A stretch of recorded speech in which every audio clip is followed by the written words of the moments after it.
Okay, it's your boy. I'm back again. Back again.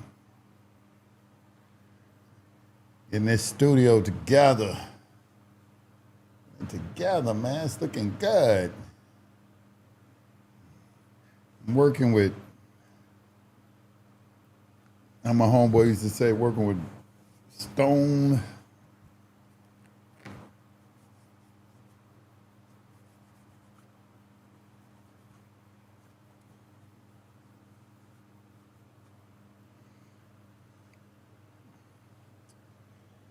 Right, all right. Looking good. We're gonna get into a discussion. Let me pull up my all my stuff real quick so we can have a good discussion.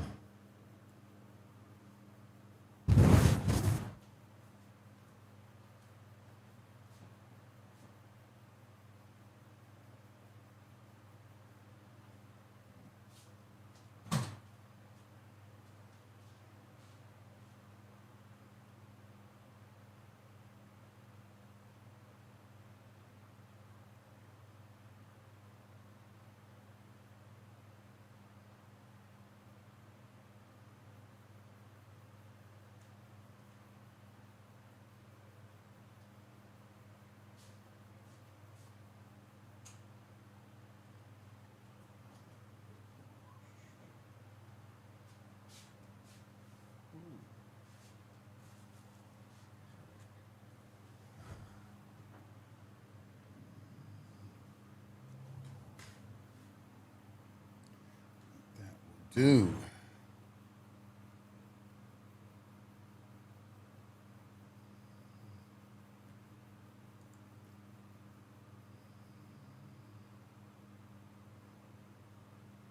Looks good, looks good. All right. How everybody doing? I see y'all starting to come in.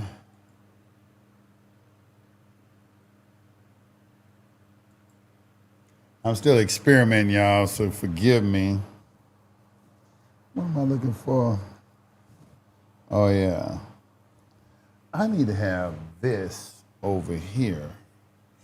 That's what I need. I need this over here, man. I really do. I don't think I can get it over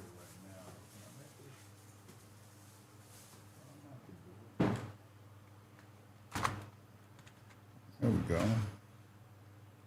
There we go.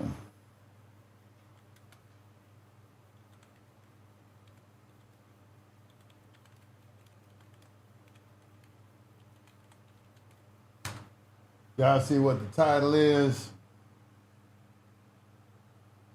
Y'all see what the title is? We're going to talk about some things. I love this picture right here.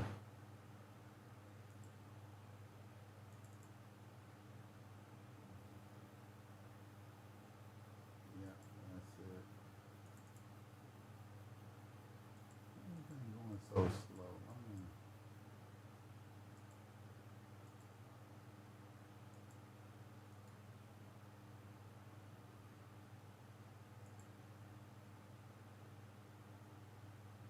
Yeah, that works. Okay. All right. All right.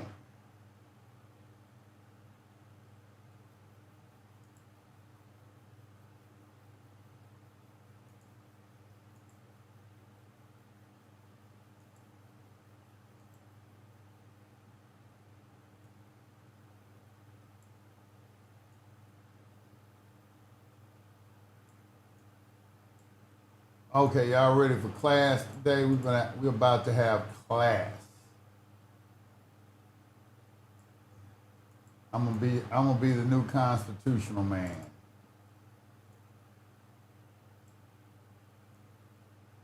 I'm gonna be your new constitutional man.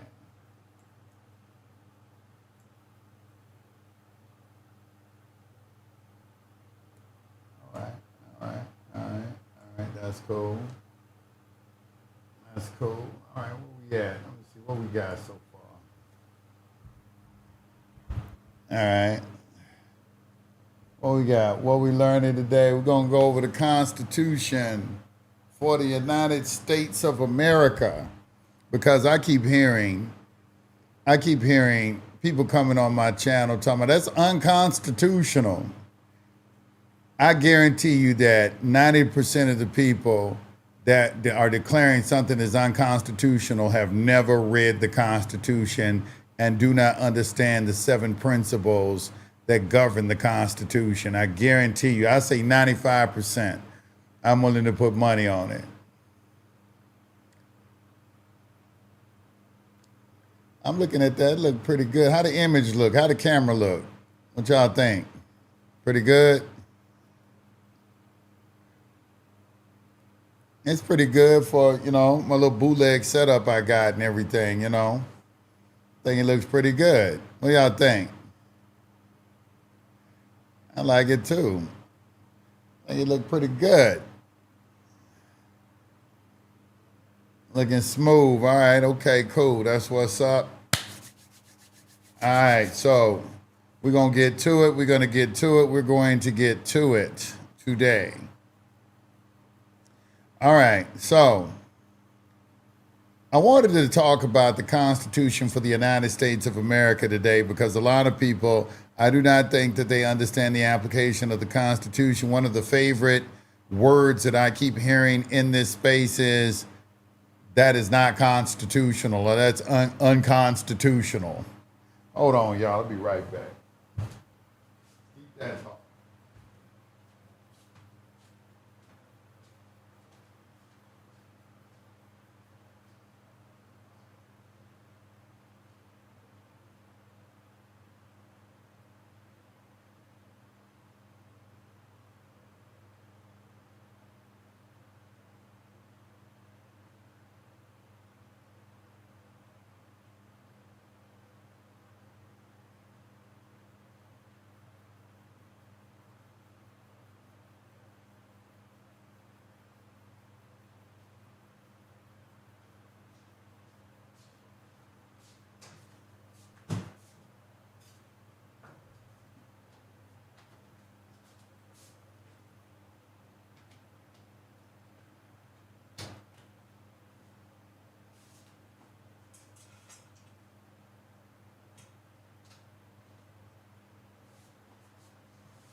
All right.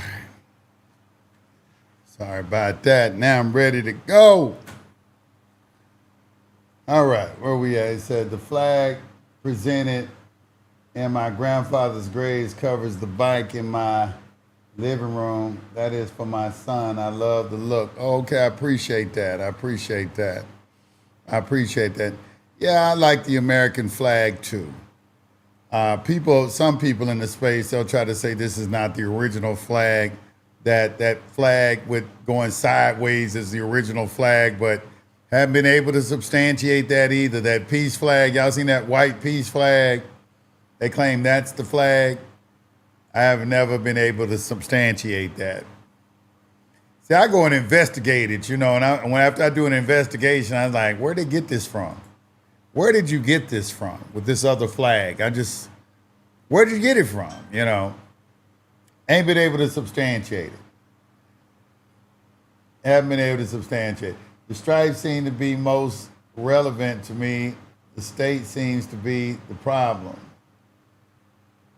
Now, what's the problem? Why is the state the problem? Tell me why the state is the problem. What is the problem? How is the state the problem? I'm kind of curious to that. How is the state the problem? And you not the problem. So you're not the problem. The state is the problem. You not the problem. It's the state is the problem. Sound like a woman that won't do what you want her to do. What she want, and a woman, how you date a woman and she can't get a man to do what she want him to do. And then when you break up, he was always the problem. That's how a lot of y'all sound to me sometimes. The problem is the people, the way they conduct themselves and the way they think, the power rises from the people. Let me see. Let me see. I'm trying to read what you're saying. Let me hold on. I think I can do it over here. Let me see. Comments. Let's see if I can make this bigger. I make this bigger. I can't make it bigger. Let's see. I don't see it right here. Okay, it ain't on there. So the problem is the people, the way they think. No, not the way they conduct themselves and the way they think, the power rises from the people, then given to the government, but the government has overstepped the power and abuse. How did the government overstep their power and abuse? I study the law all the time. I'm going to tell you my position. I don't think the government has overstepped their power and abuse. I think that the majority of all of you are functionally illiterate when it comes to civics, first and foremost, and you can't be in a position to criticize the government when you're in a state of ignorance as it relates to civics and public and private. That's my position. I read the law all the time. I don't know what you're saying. Y'all state things like that. Yeah, tell me, using the law, tell me how the government oversteps their bounds. Because I'm more inclined, well, we were taught when I first came into this that the government does everything correctly. It's just they obfuscate the truth. But they don't act outside the ambit of their delegated authority. I haven't seen too many instances of that. So tell me, explain to me how the government oversteps their bounds.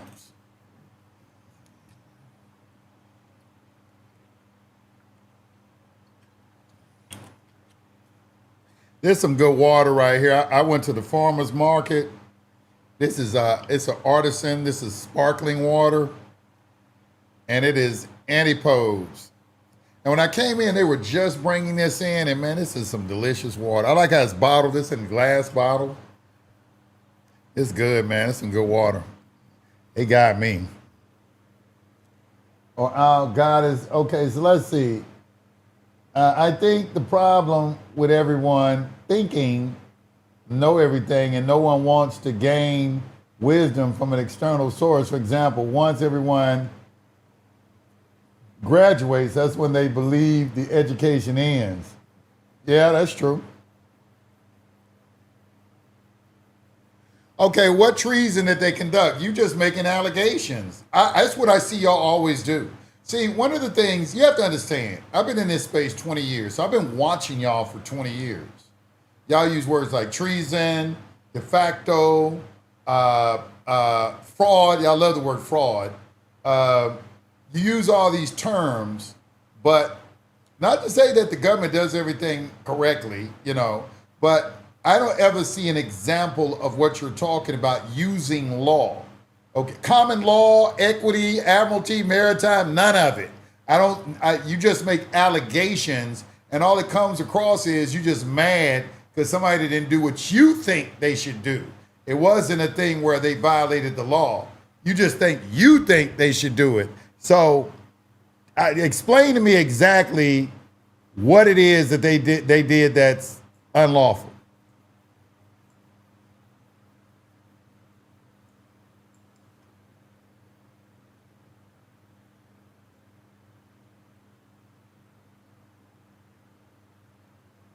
Forced joinder.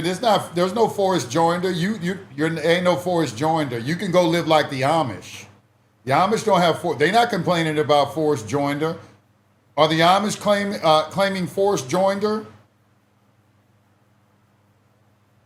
How they not claiming? You want your cake and eat it too. You want these benefits and privileges. You like driving that car. You like going to the gas station.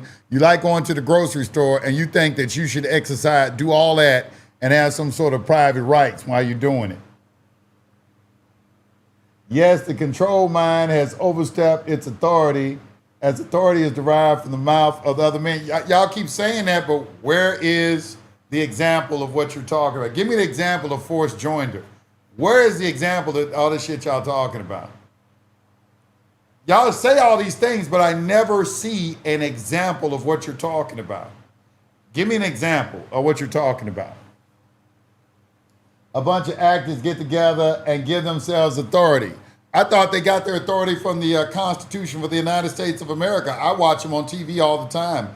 I see them doing what they're constitutionally authorized to do.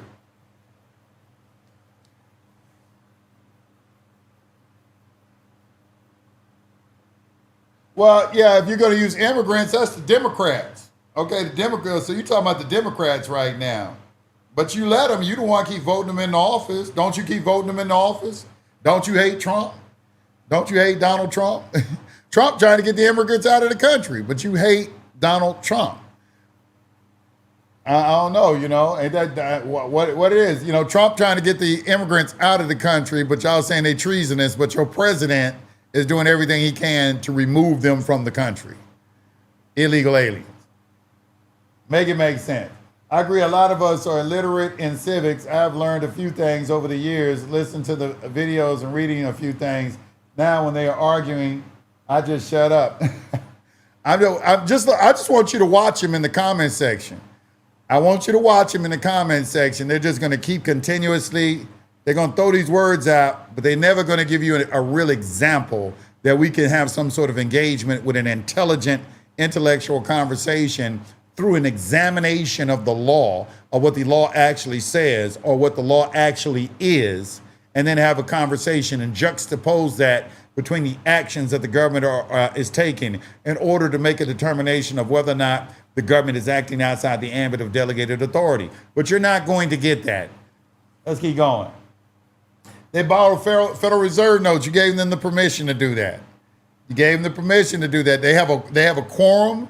And they vote on it. You send those representatives up there. You're their constituency. You vote for them, and they go up there. And before they borrow the money, they say, "Hey, we need some more money for welfare programs because you want welfare programs." That's what they keep complaining. The borrowing of the money is for the welfare programs. If you're not an acceptor of welfare programs, you don't care what they do. If you don't have, I don't have a job, so I don't pay income taxes, and I don't take any benefits and privileges. I don't care how much money they borrow.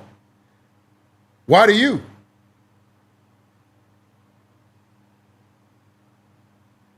Why do you?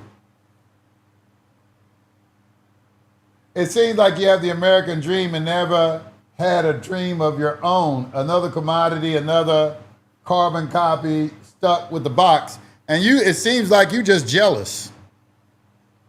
Just seems like you just a hater. You sound like a straight hater. Straight up hater. Salty as hell. I want y'all to look at this comment, y'all. It seems like you have the American dream and never had a dream of your own. So what should I be dreaming? If I'm not dreaming about financial freedom, what should I be dreaming about?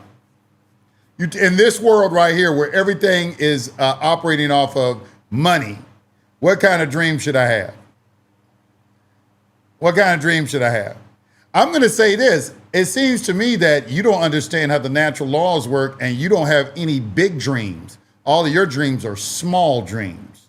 So you think very small, okay? And you're mad at me because I think very big. What you're looking at is the manifestation of my thoughts. And my thoughts are bigger than your thoughts. That's why you're looking at this and you're jealous. But really, you're like Cain in the Bible. When God came to him, he said, look, I'll bless you the same way. All you have to do is put your best foot forward, but you don't want to do that.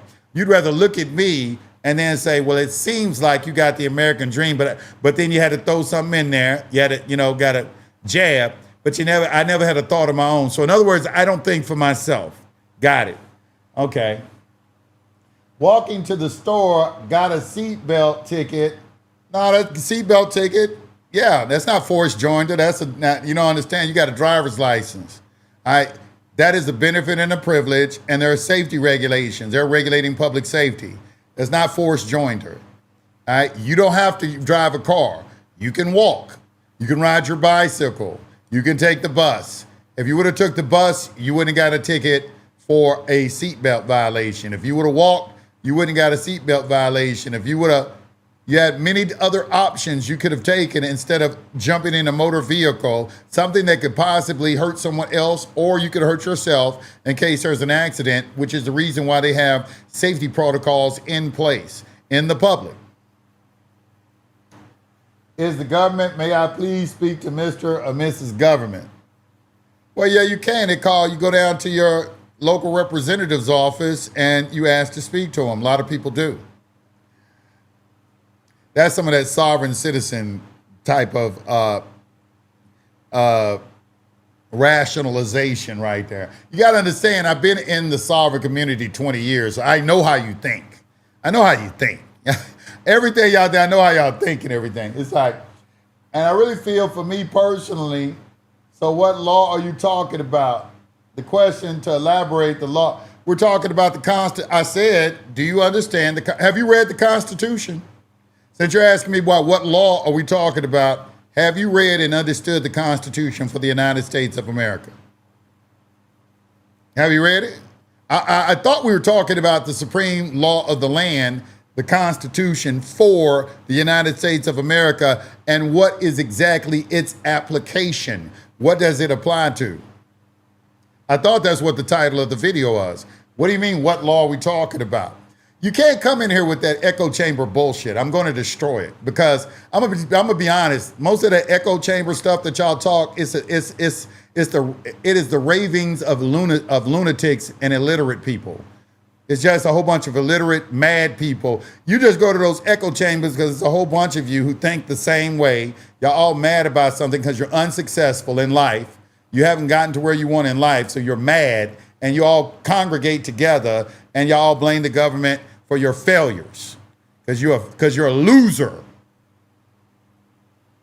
You don't like that, do you? You're a loser. Go on and admit it. If you admit it, we can take the next step forward. Say it with me. It's not the government's fault. I'm a loser. I'm a loser. I don't think correctly. I don't think in abundance. I don't know my power or anything like I'm full of jealousy, rage, envy, hatred. Go on and admit it to yourself. Because once you tell yourself the truth, then we can begin to correct those character defects. Because each one of those emotional states has a corresponding opposite attached to it.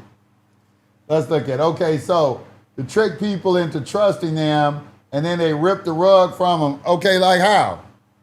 How? That's just another, see how they talk? I mean, what does that mean?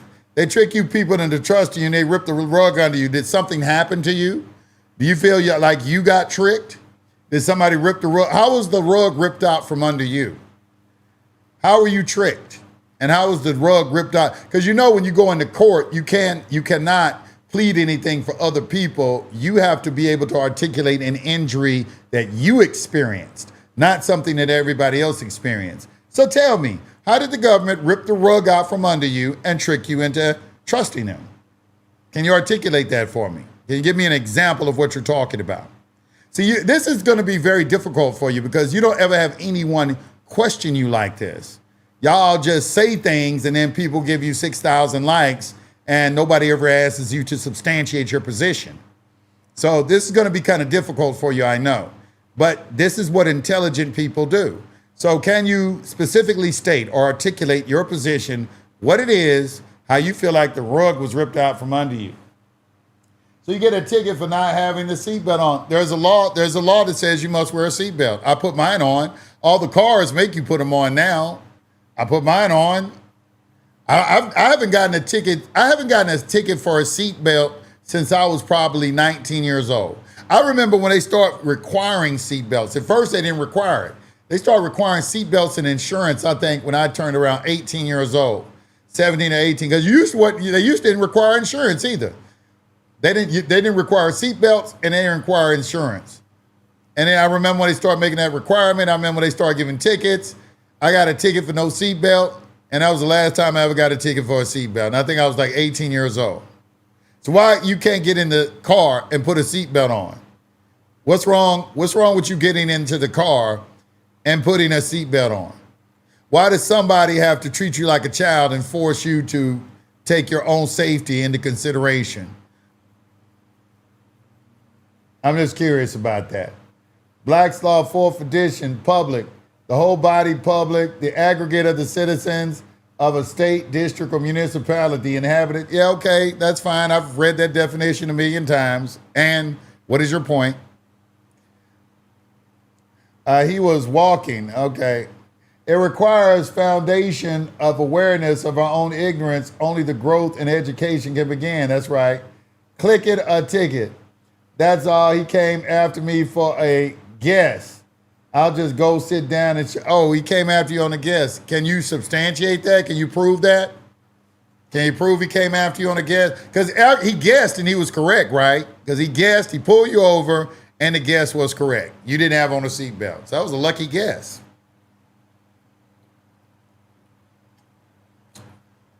What we got? You're not going to find anybody. I'm not going to coddle y'all over here. I'm going to kick you in your ass. I'm not going to coddle you over here, all right? You don't get coddled when you come on to my channel. I'm going to kick you in your ass, all right? Because don't nobody else do it. Y'all just, nobody else does it. Y'all just coddle them in there. Y'all just make all these statements, and next thing you know, people just start coddling you, grown-ass men and shit. Like, crying and shit, Black Law, it's like, it requires a foundation. Let's see what we got.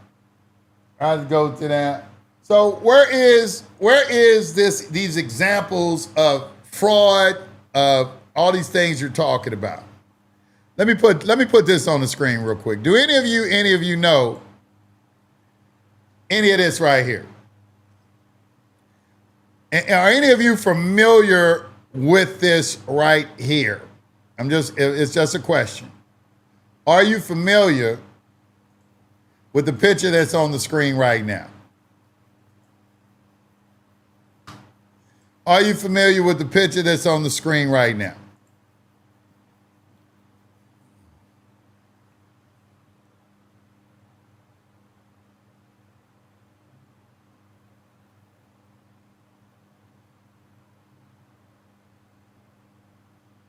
Okay, yeah, so what? They wanted to question you. They wanted to see if you knew anything.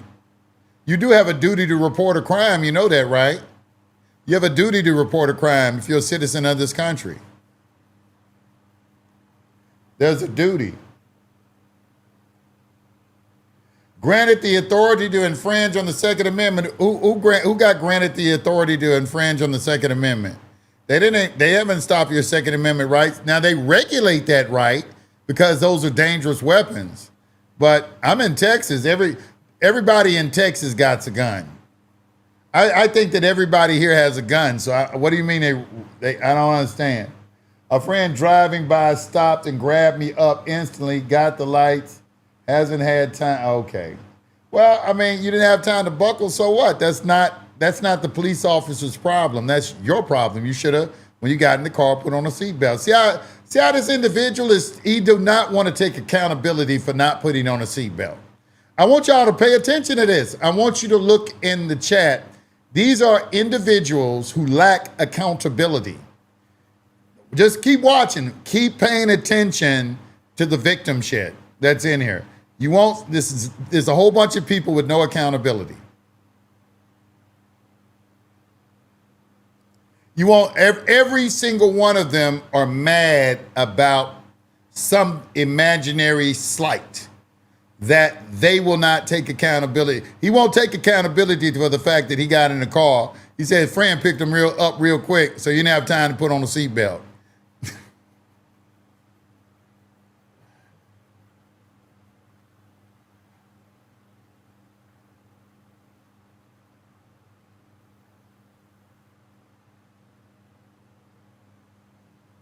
You didn't have time to buckle up. All right. So I'm posting what public means in a law dictionary because that's what we who study law as a culture. Yeah, but pull up public law. You need public and public law are two different things. Pull up the word public law and look that up in the Black's Law Dictionary and tell me and post that. Pull up public law and post that. Because you just put up public. It is the aggregate of all the people. But in the public, you have civil rights in the public. You don't you exercising civil rights. Why would the people be acceptable to government? You have it backwards. What do you mean? Why would the people be acceptable to government? Nobody said the people. And this is another thing they have a bad habit of, y'all. And this is why I question their intelligence a lot of times. They will claim you said something you didn't say. I was just looking at a post today. Let me show you an example of what I'm talking about. I'm gonna put it on the screen. I'm gonna show you this today, man. I'm gonna give you an example of what they'll do. You know,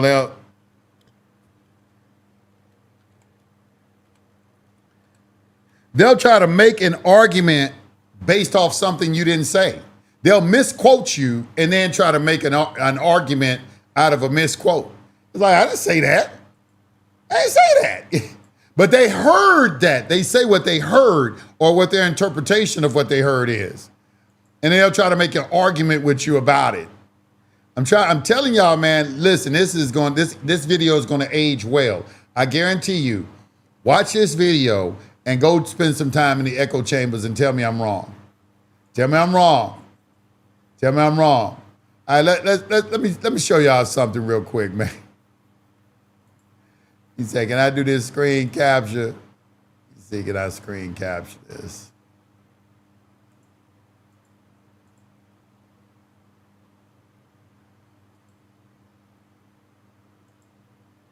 All right, so right here. Let me put it right here. Let me do it like this. Yeah. Oh, I can't do that. Oh. Hold on. Okay, there we go. All right, y'all. So, okay, so this is in my back office. All right, when they ask questions, all right, so people post questions. So I want y'all, okay, Yusufel, true honorable brother, where is it at? Thank you for sharing, being intrigued. All right. Where is it at? I thank you for that $99. I appreciate that.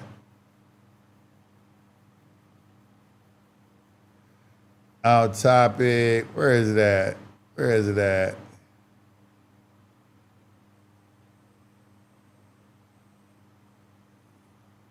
As an enjoyable post, a lot of persons, 1 hour. The court is where the matters get settled. I like the suit. I love the elegance of your setup. I like that. Check out bad. Well, I'm gonna check out. Y'all keep bringing. Where is it at, man? I'm looking for it. He's felt you honorable. Where is it at? Where is it at?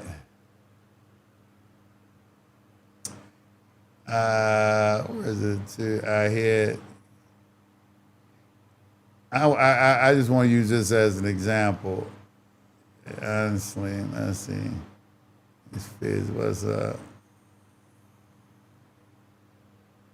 Oh yeah, I remember what. I just remember what video it's on. Hold on, I'm gonna look at the video over here on the. Well, it's a lot of people posting, man. Hold on, let me go to the video. Let me go to the video real quick.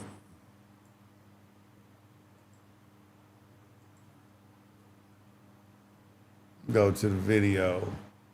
Okay, it was live.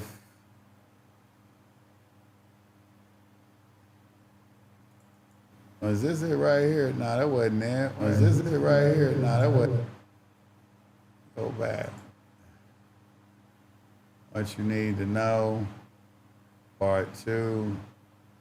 What is it? Is it right here? Where is that? Hey.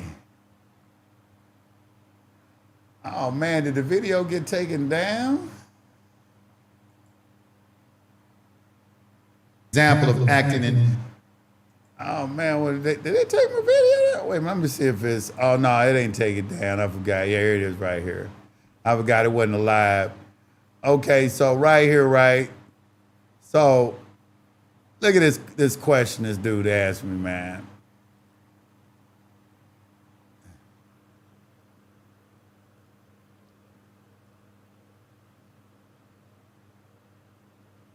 Oh, he took his question down. He erased it. He took it down. He must knew I was going to put you on blast. Well, you took the question down. It was an example of somebody. They're making an argument with me, and I said, show me where I said that. You know, he talked about I said something in the video that how taxes became law. He said, what do you mean how taxes became law? You know, where did I say that? You know, they'll just do things like that. They'll post something, and it's almost kind of like, I think it is to lay, like when people come through who really don't watch the video, and I think they post things like that to make people think that you're talking about something you're not talking about. I'm not really sure. But what you always do is you ask them a question. You're like, where did you get that from? You know, just ask them a question. Where did you get that from? Where'd you get it from? Let me see what we got over here. Public law, the branch or department of the law which is concerned with the state and political sovereign capacity, including constitutional and administrative law, and with the definition regulation. Okay, constitutional law is public law, as well as tax law. Tax law, constitutional law, administrative law, criminal law, public international law, all that's on the public side. On the private side is property law, tort law, contract law, status law, family law, private international law, okay? There's a public and private side. So do you understand what that means? And then do you understand these 7 principles right here? Let me go back to these 7 principles again. Okay, do you understand republicanism, separation of powers, limited government, popular sovereignty, federalism, checks and balances, and individual rights? All these are the principles that underlie the Constitution. These are the principles utilized by Supreme Court justices whenever they are adjudicating the Constitution. One of these principles is in operation in the background at all times. So my question to you, do you understand these 7 principles as they apply to the Constitution? Do you understand what republicanism is? Do you understand what separation of powers is and how it operates? What about limited government? What about popular sovereignty? What about federalism, checks and balances, individual rights? These are the principles that underlie the Constitution. Okay, I'm going to play an important video for you right now. I'm going to play a very important video for you. Okay, it's a very important video. Very important video.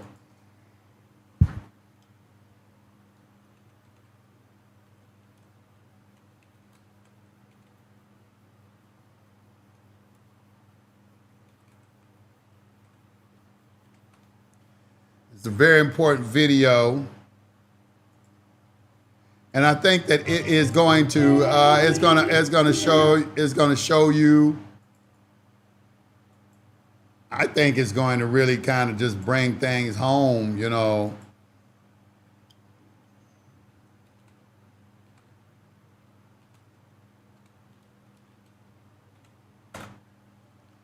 I think it's going to bring things home for you.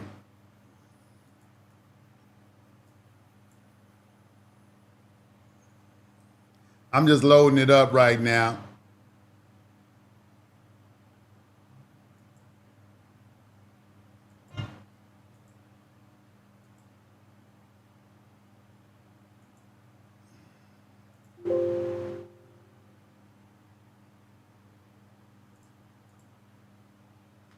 All right.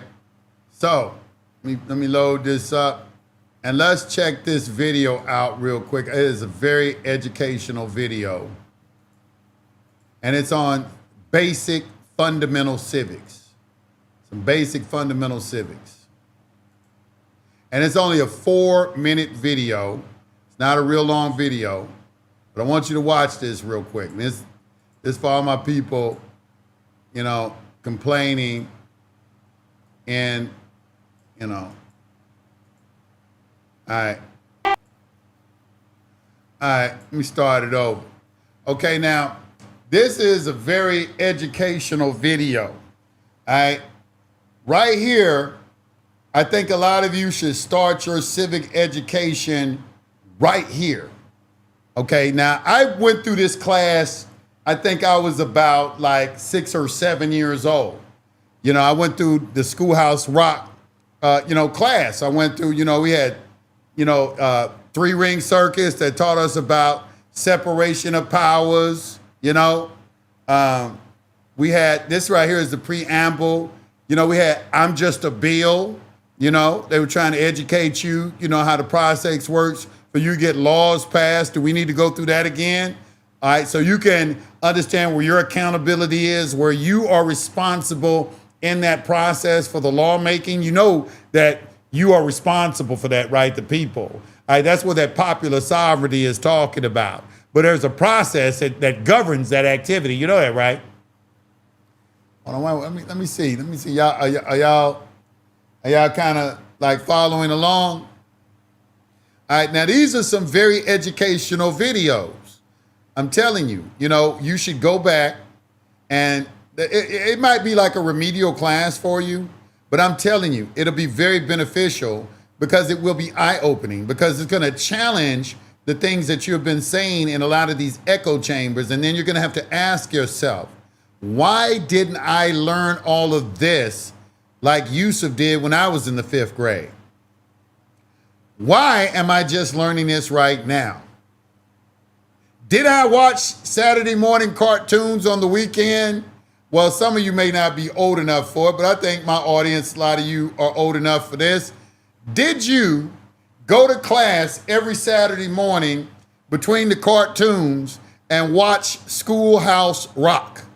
Is there, put a 1 in the chat if you were growing up and you watched Schoolhouse Rock.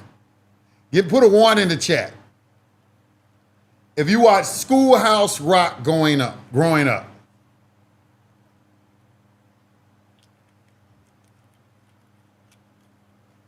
Wasn't it educational?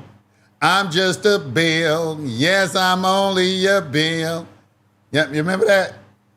Verb, that's what's happening.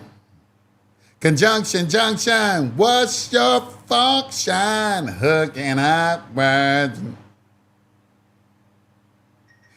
You know what? I learned the entire preamble of the Constitution for the United States of America from this video. We the people, in order to form a more perfect union, establish justice, ensure domestic tranquility, provide for the common defense, promote the general welfare, and ensure the blessings of liberty. To ourselves and our posterity do ordain and establish this Constitution for the United States of America. How many of y'all know the preamble? You don't even know the preamble. I'm sitting there, I learned it when I was in the 5th grade, watching Schoolhouse Rock.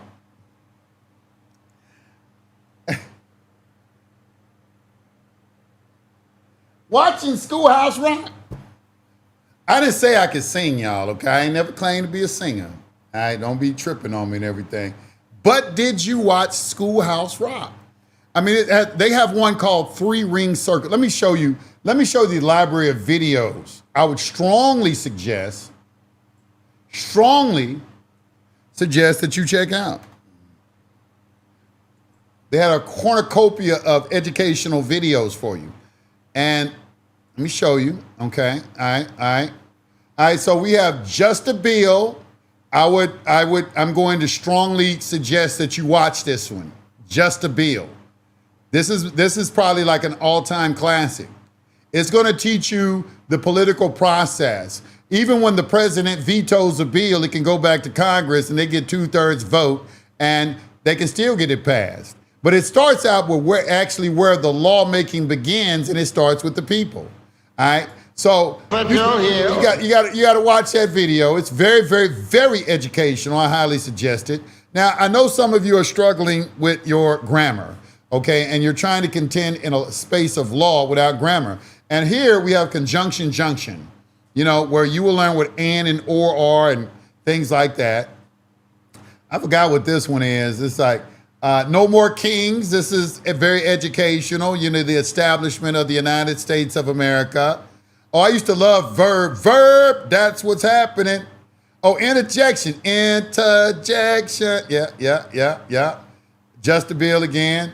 Oh, you mean that? 3, 6, 9, 12, 15, 18, 21, 24, 27, 30. They used to jam. Noun, man.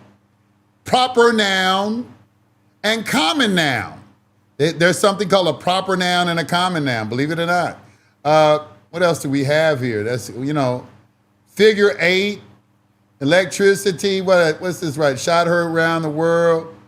I remember that one. That was a good schoolhouse grammar rock verb. Here it is right here. This is the 3-ring circus. This right here is going to teach you about separation of powers. Do you see all this education we used to get when I was growing up? You know why they don't show you this anymore? They just said, fuck it, they're not going to get it.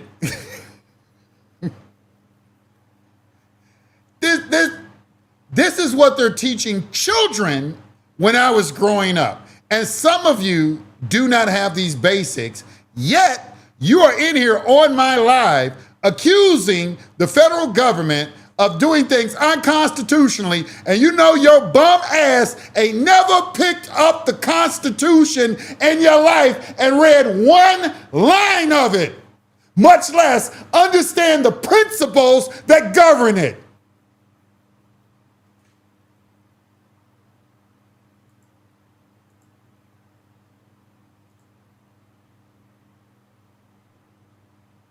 Tell me I'm lying.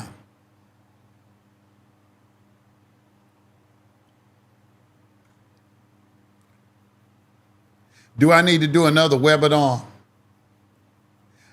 This might call for a constitutional I could do a webinar on the Constitution and it give you a really great education. I might need to do I'll make it a $25 webinar. Would that be fair? Because I don't do nothing for free. When you're good at something, you never do it for free. Remember that. When you're good at, who said that? Who said that? I can't remember who said that. When you're good at something, never do it for free. Oh, it was the Joker. Yeah, it was a Batman movie. That was the coldest line in the movie. All right. So, you have never picked up the Constitution. You're sitting there looking at me right now, talking about your constitutional rights have been violated, and you ain't never picked up the Constitution and read it. Who in here has read the Constitution from cover to cover, all the articles and all the amendments in their life?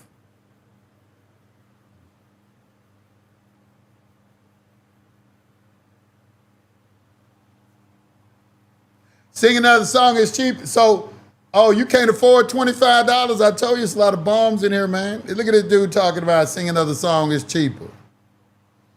I said $25, boy, and he heard change in his pocket. I'm sorry. I didn't mean to send you in a traumatic state just because I said $25. See, that's trauma right there.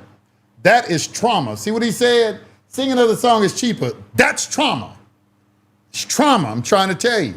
He had a traumatic experience, and now he hate money. And he think he have an entitlement right to get something for nothing. That's another characteristic in the echo chambers. All right, so have you read this document called the Constitution for the United States of America? Let's just concentrate on separation of powers, all right? Let's try to concentrate on separation. Who in there understands I should do a call-in show, man. I should do a call-in show.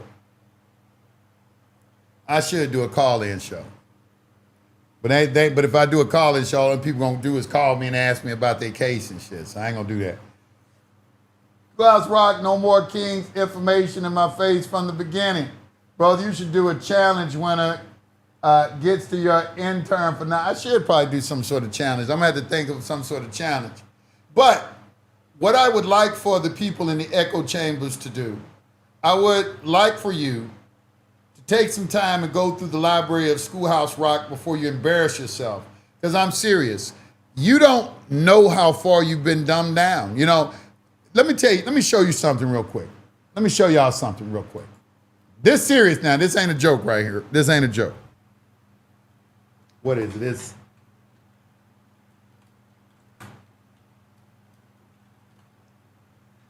There it is right here. Yeah. Let me put my nods back on. Y'all like my nods? What is these? These my Cazales. These prescription too. My man cut the lenses on these cold. These my player glass. This is when I go out and I want to be an old player at the concert or something like that. You know how it is. Coming out my player glasses, you know. All right, there you go, right. Let's pull this out. Silent weapons for quiet wars. Let's examine something real quick. I'm gonna take you on another trip. All right. Some education. Okay, I want you to really think about what I'm about to show you.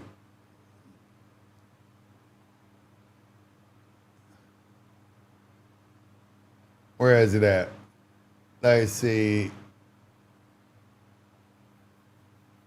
Yeah, this was good. This was an excellent paper. The entire thing was really engrossing. But let's. This was actually found on a copy machine somewhere in a government building, like in the 1970s. This is going over shock testing. I'll talk a little bit about shock testing too. That's a very interesting subject of how they test to see what your habits are. That's what shock testing is, to see how you react to things that they do in the public. Where is this thing at, man? Where is it at? Enforcement. Did I pass by it? I might have passed it. Hold on. I probably passed it. Hold on. Application in economics, the aviation field, Mr. Rothschild, electric science and the science, general energy concepts.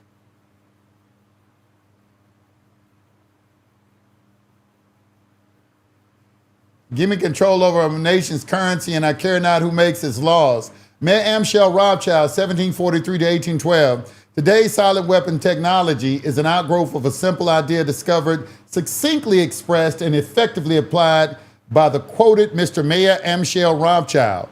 Mr. Rothschild discovered the missing passive component of economic theory known as economic inductance. And they actually use an energy model of how electricity works to control the economy. He, of course, did not think of his, that's why they always try to liken money to electricity, like currency and banks. You know, the banks control the currency. Remember Jordan Maxwell said that in, the occult world of commerce, when he gave that analogy. That's a classic analogy, where the banks, the river banks, control the currency. All right. But let's go. General electrical concepts. Mr. Rothschild discovered the aviation field. This is shock testing, airframe shock testing. Summary: economics is only a social. Is a social energy. Finally, because of the problem, industrial designs. I can't find it in here. And let me pull out. Let me look at it in here. This.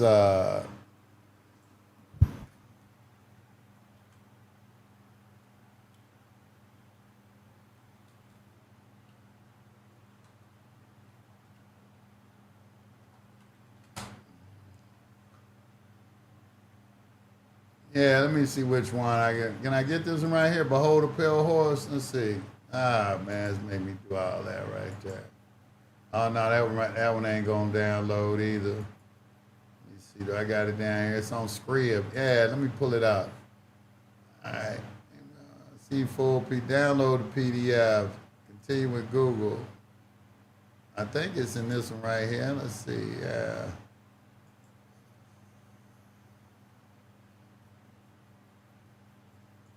Oh man, they try to charge me to download that? Are they tripping, man? Oh, no, that ain't it either. Hold on, let me see if I can just. Oh, man, I should I should be able to just pull that up.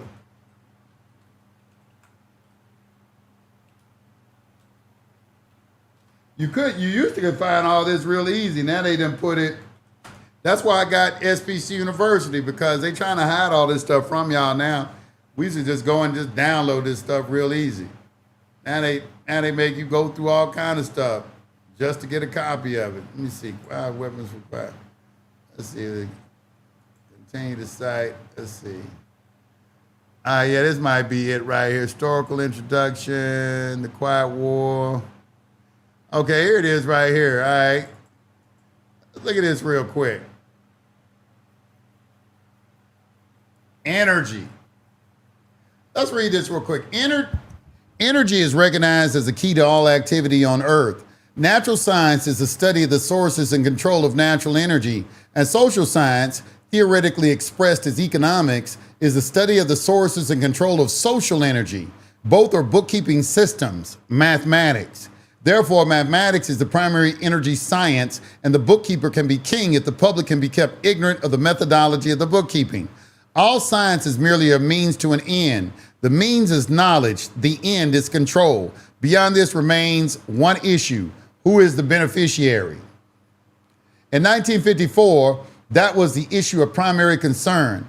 Although the so-called moral issues were raised, in other words, they did consider, is this moral about what we're going to do, this silent war we're going to wage against the American people.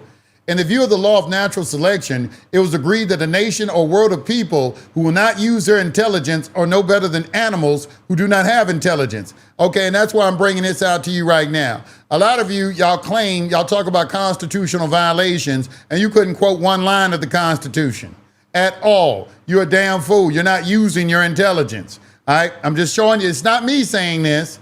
In order to implement this objective, it was necessary to create, secure, and apply new weapons, which, as it turned out, were a class of weapons so subtle and sophisticated in their principle of operation and public appearance as to earn for themselves the name silent weapons. In conclusion, the object of economic research, as conducted by the magnates of capital, banking, and the industries of commodities, goods, and services, is the establishment of an economy which is totally predictable and manipulatable. They want to be able to manipulate the economy. But let's see what they got to do in order to achieve that. What they got to do? What they got to do? In order to achieve a totally predictable economy, the low-class elements of society must be brought under total control. Namely, must be housebroken, trained, and assigned a yoke and long-term social duties from a very early age. That right there is Marxism. That's socialism, what they're discussing right there. Where you're going to already, when you're born, it's going to be decided what you're going to do for the rest of your life. That's socialism. So they're trying to housebreak you, train you, and assign a yoke and a long-term social duties from a very early age before they have an opportunity to question the propriety of the matter.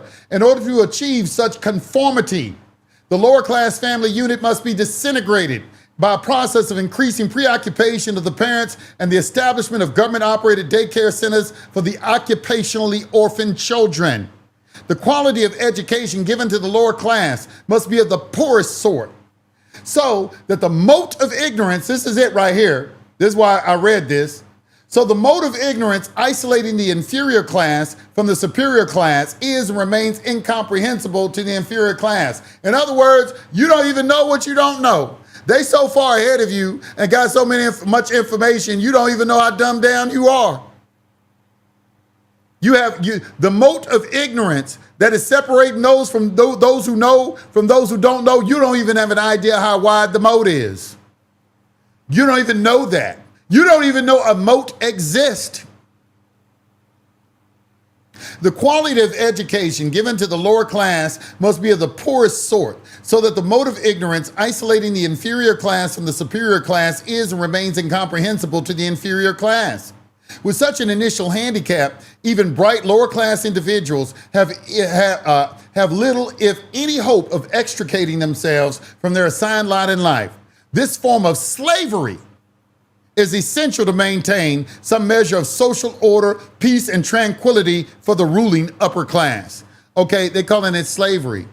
But what is the slavery? The slavery is stupidity and ignorance. That's what you've been, those are the chains. Thomas Jefferson even said that. He said, those who hope to be both ignorant and free are hoping for something that never has been and never will be. Even Jesus Christ said it. He said, you shall know the truth, and the truth shall make you free. He didn't say believe in the truth. He said, you will know the truth. That's John 8:32, right? You shall know the truth and the truth. So we got knowledge. The Latin word for knowledge is scienta. Scienta. Scienta. Look at that real quick. What is that word? Scienta. What is that word right there? Scienta. Don't that sound? Scienta. What is that word? Scienta is a legal term that means having knowledge that an act or statement is wrong, false, or illegal before doing it. It describes guilty state of mind, such as an intent to deceive or reckless choice to ignore the truth. You can learn more about its core definition. What is it? Levels of knowledge, actual knowledge. The person knows for a fact that they are saying what they are saying or doing is false. Deliberate ignorance. I want you to bring your factors. Notice how much this word looks like science. Science. Knowledge of fraud cases, securities laws, criminal law. But do you notice how this word looks a lot like science? Isn't science simply the study of how God put everything together? Can anybody challenge me that? Isn't science simply the study of how God put everything together?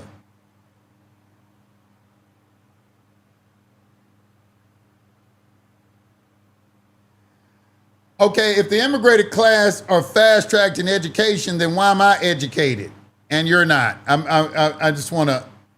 Why? How come I got a fast-track education in the 5th grade with watching? You know what? When they come into the country, they get something in education very similar to Schoolhouse Rock. That's all. They got to learn that. They got to speak English, learn a few basic things so they can function in our society. And you're talking about they fast track. They're not fast track.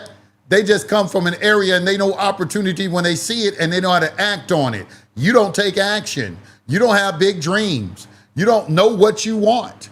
You don't know what you want. You're just sitting in there talking, just talking out the side of your neck. You don't know what you want. You ain't never asked God for anything. God said, ask and it shall be given. Seek and you shall find. Knock and it shall be opened unto you. You ain't knocked, you ain't seeked, and you ain't asked. Come on now. You know you're a heathen. This is heathen stuff that we're dealing with, right? These are heathens. Heathens have no faith in God. If they had faith in God, they wouldn't be talking like this. They would not be talking like this. Am I lying? Am I lying? The scientific community focuses on observable facts. Some things aren't observable when they are comprehended. Yes, but through the law of correspondence, correspondence allows you to see from the seen into the unseen. They can deduce things through the law of correspondence because they're universal principles. One of the main principles they use in science is cause and effect. But the law of correspondence allows you to look from the seen into the unseen. That's how you think they discovered atoms and quarks and all that stuff. All right. The scientific community aren't observable in trying to comprehend God. You comprehend God every time you look at manifest creation. You comprehend. Okay, let me tell you something. God is the same yesterday, today, and tomorrow, right? Can we all agree on that? God cannot be changed because there's nothing that exists outside God that can work change against God. Okay, so God is changeless. All right, there's no power outside of God that can change God.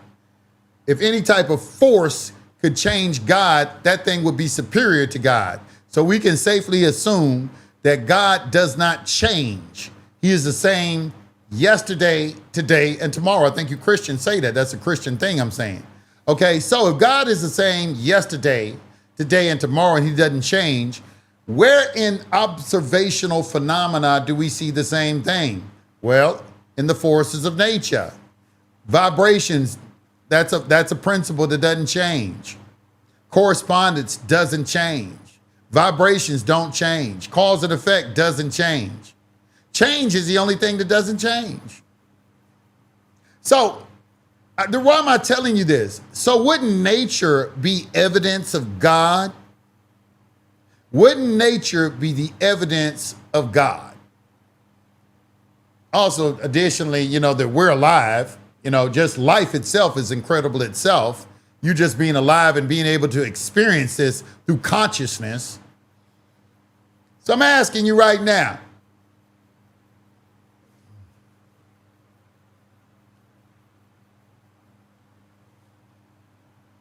y'all using the tetragrammaton. I'll get into a discussion about the tetragrammaton a little bit to the Yahav Wahav. But Mark Well's equations allow for unobservable things. But listen, all those guys, they know those principles I just told you. See, you just put a fancy name on it. Just say the law of correspondence. See, the truth is simple. When you try to make it complex, it's just, you don't have to make it complex. It's the law of correspondence. As above, so below. I can tell what your thoughts are by looking at your physical condition. If you're a homeless person, I know what your mind is. If you're a sick person, I know what your mind is. If you're a broke person, I know what your mind state is. All right? Your physical reality is a reflection of your mental reality. That's why they say as above, so below. Okay? You have the spiritual, mental, and physical plane. So a thought becomes things. A vibrational water goes through all of the states itself. Solid, liquid, and gas. The mind, vibrational frequencies, water can vibrate until you can't perceive it anymore. With the thing that is left to do is to bring it down into manifest reality. There is a methodology to achieve that. You were given a beautiful gift and wasn't taught how to use it. But you got to be worthy to use it. And the first step in showing that you are worthy is to get rid of blame and take all accountability. You have to the first step is to recognize that nothing happens to you without your consent. And that consent, it starts in the way that you choose to think. So you have to start taking a responsibility and accountability for how you choose to think. That is the one thing you have control over.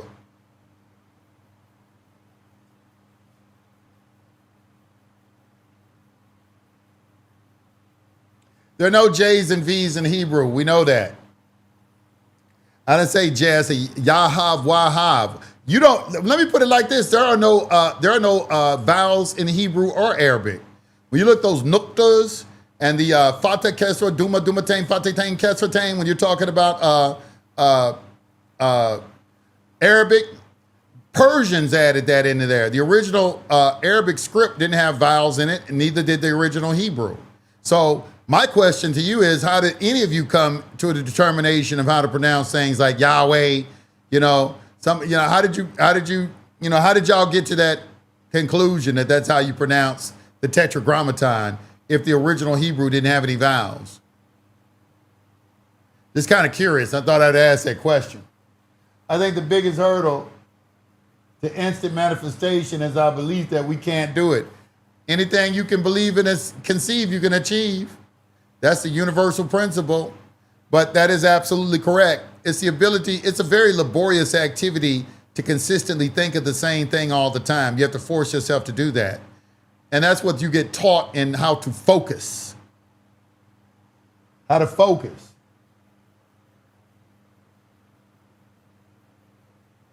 Yeah, I mean, I don't have a problem with Jehovah. I don't have, how people want to pronounce things. I mean, you can say the same thing about Allah. Because, how do we know it's pronounced that way? Because Elo is in Hebrew and Allah is in Arabic. You have a Kesra in one situation, you have a Fatah in another, over the Aleph. So you say Allah. Okay, well, the Hebrew say Illo. And in Aramaic, they say Illa, like in Matthew 27:46. Ila lama sabachthani, which is being interpreted as my God, why have you forsaken me? So we got three different languages. We have Aramaic, Arabic, and Hebrew, all of which are related. And you can see the dialect has changed the pronunciation of the word, and then y'all get into fights and arguments about if it's Allah, if it's Elo, and things like that. You know, it's just ridiculous. But people are going to do that.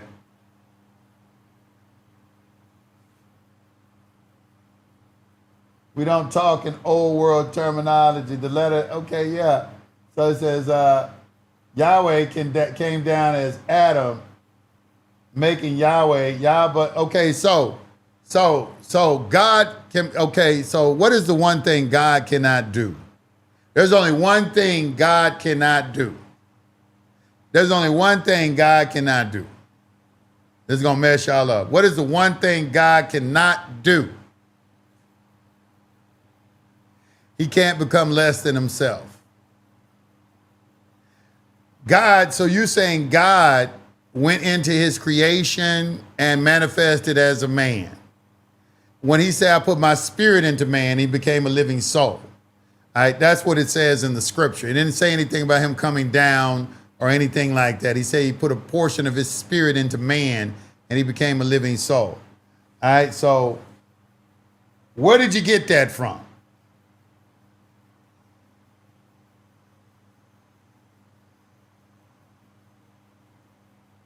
He wanted to get me away from the police. He wanted to talk about the police. We talk about spiritual thing. Let me tell you something. This is why they have problems right here. I'm trying to empower them right now. They don't care about that. He want to start talking about the police and stuff. You want it, you know what I'm saying? My teeth is laughing like, give me a choice. Let's see, the spirit is both masculine and feminine. Yes, it is. Masculine, that's called the principle of gender, which is one of the 7 principles. And it is displayed in many different traditions all over the world. Some say yin and yang. Some say positive and negative. Some say good and bad. Some say it's a lot of different characterizations that people use to demonstrate the polar opposites of active and passive forces in the universe. But masculine and feminine, they're not referencing vaginas and penises. That's what a lot of debased individuals, they seem to attribute to it, is that, oh, okay, we wanted to give me, okay, I see you talking, Yusuf, I'm watching again, okay. So the thing is this, okay, all over the world, they've been trying to have a message for you. I want to get back to this Constitution. Okay, this Constitution, have you read it and do you understand it? Do you understand that you have constitutionally protected rights when you are operating privately and you have constitutional rights when you're in the public? Or constitutional protections? What does the limited government mean? What is limited government? Okay, I got it. You say you're not disrespectful. I apologize. I didn't understand what you were saying. I would say active and passive. What my man, I read L. Ron Hubbard's book Dianetics, and in there he characterized it as the I like how he characterized it too. The analytical mind and the reactive mind. I think that is a very good description of the functions of the conscious and subconscious mind. The analytical mind and the reactive mind. The analytical mind, because the conscious mind is the seat of the will, where decisions are made, because you have free will. Free will is consciously, something that is consciously engaged in. The subconscious mind doesn't have free will. It accepts whatever the conscious mind impregnates it with. And this is why the conscious mind is considered to be masculine and the subconscious mind is considered to be feminine. Also, that is where manifestation occurs. Manifestation occurs through the subconscious mind. So another reason to call it effeminate. But once again, these are just describing how the forces of nature operate. There's always an active and passive force. There's always 2 sides to everything.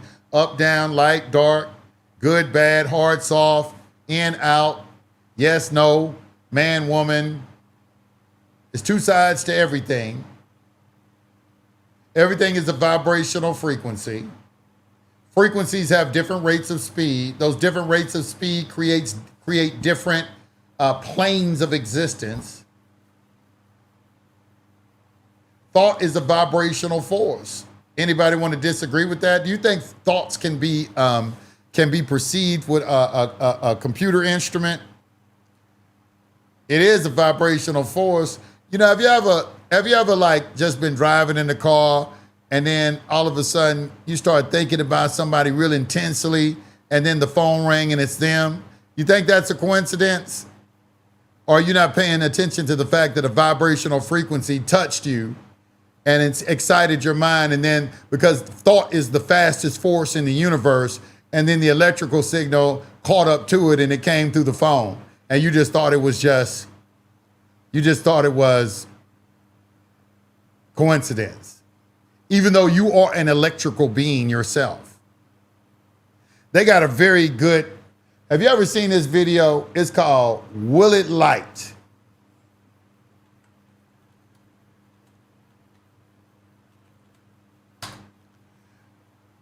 Let me see, Will It Light?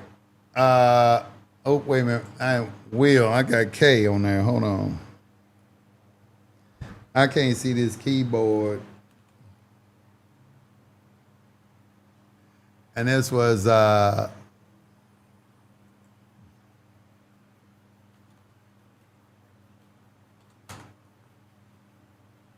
this dude did this experiment, this doctor, right?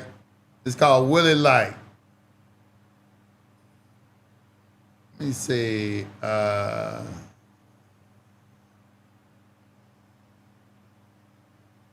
Have you been lied to? Where is it at, man? Where is that? Boy, they took that off they took that video off the internet too. Dang. Will It Light? Saw Dr.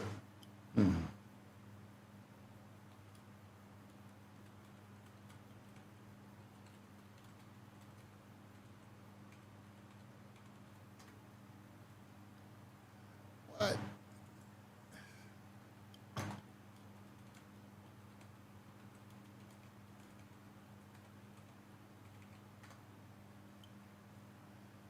Where is this thing at? Will It Light? That was a test he did right there. Where is it at? It's doctor. Dang, he got everybody doing that test. I'm trying to find the original video. Look like you need more salt, 7 signs.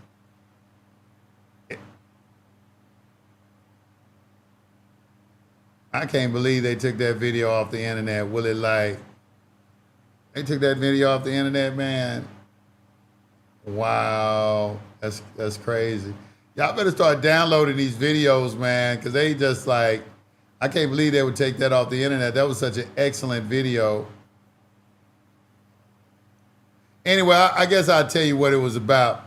What it was about is that the man, he was doing an experiment with electricity, and he was showing you how you can add salt to the water. I guess one of these guys right here, electrical conduct with salt water. He talking about how we're salt beings and how we're electrical beings, and how salt is important to electricity. Like when you cry, your tears are salty. You have salt in your body, which makes sense because the sea is salty as well.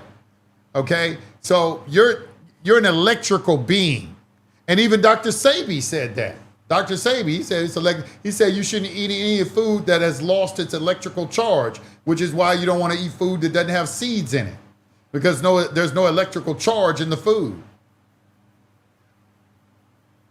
You're an electrical being. The state can add rights, but they can't take away. It's that simple.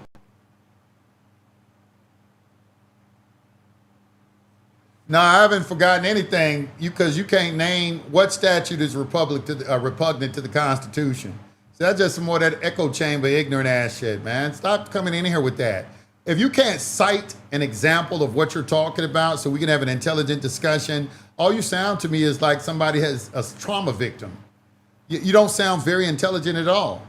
That's what y'all all do. Y'all keep saying, Oh, they're creating statutes violating my rights. Okay, what is the statute that is violating your rights so we can take it before the Supreme Court and challenge it and test the constitutionality of it?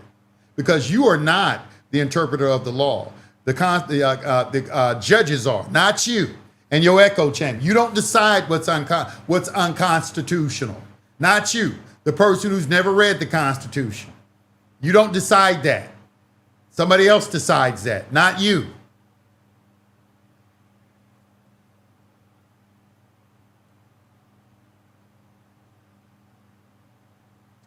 It says, control my thoughts. It said it said the whiner and the zero, the one.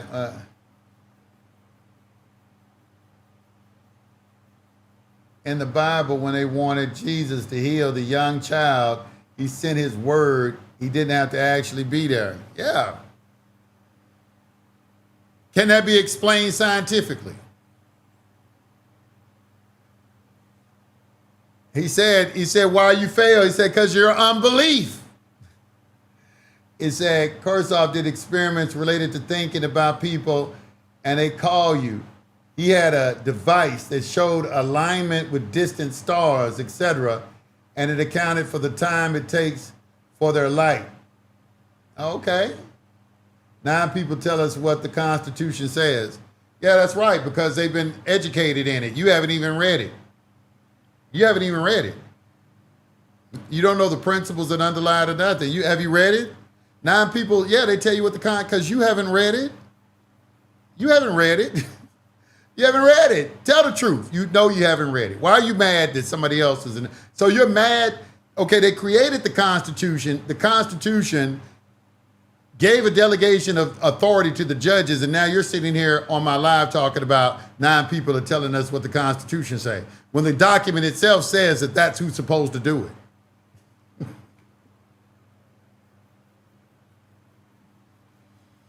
No critical thinking skills whatsoever, just no critical thinking skills whatsoever. I think the effect of the statutes creates something that is violative of the constitutional. Well, I'm not going to engage you with that because you say you think. And from your statement, you don't think very much. You obviously haven't read the Constitution. You don't know constitutional law. You don't understand public and private. Just by your statement, I can tell you don't know those two things. So you're not in a position to say anything. You think. Okay, where's the evidence to substantiate what you just said right there? I only know a few of the first.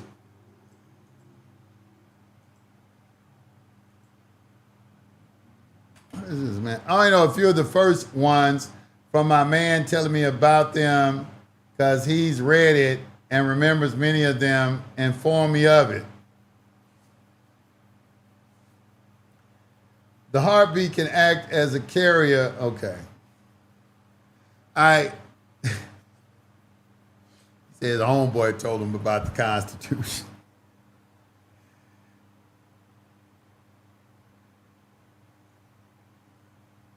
Yeah, I'm looking forward to meet you too. It says, my life is the evidence. I can only go with what I know, hence I'm here to learn. Okay, but I'm just saying, if you haven't read the Constitution, how are you saying they are doing something unconstitutional when you have not read it and you have not, and you don't understand the principles that underlie it? You don't understand public and private. You don't even know that it's public law. You don't even know that it applies in the public, not the private. You know, you don't know these things. So if you don't understand these things, please explain to me how you are saying that somebody is doing something unconstitutional. You don't even know what statutes are for. Statutes operate in the public.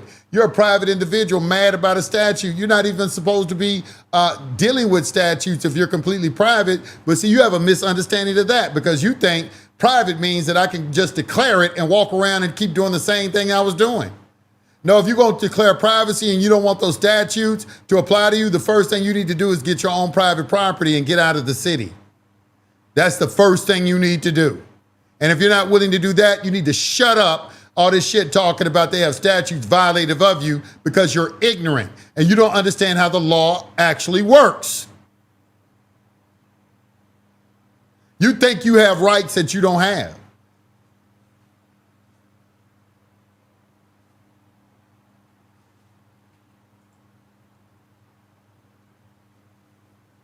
I don't speak of that which I don't know. I ask questions first. I'm trying to understand fully. Well, I mean, if you're going to ask a question and ask a question, don't make a conclusion. Don't allege somebody's doing something fraudulently and you don't understand. You can't articulate the fraud to me. And the reason you can't, because you never read the Constitution. You're calling something unconstitutional, but you can't articulate how it's unconstitutional because you've never read the Constitution. And if you have read it, you probably don't understand it because you don't know the principles that underlie it. That's why we have interpreters of the law called judges. But you don't like them either. So what are they supposed to do? I see why they call y'all terrorists. I can see it. I see it.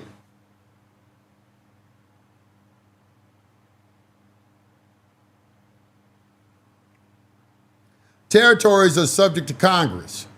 If something is a territory, what do you mean an unorganized territory?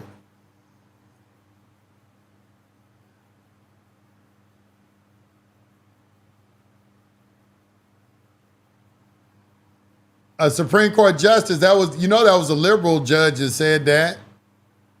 Y'all let those liberal judges get on the bench. You got some judges that believe the Constitution is a living document. You need to look this up.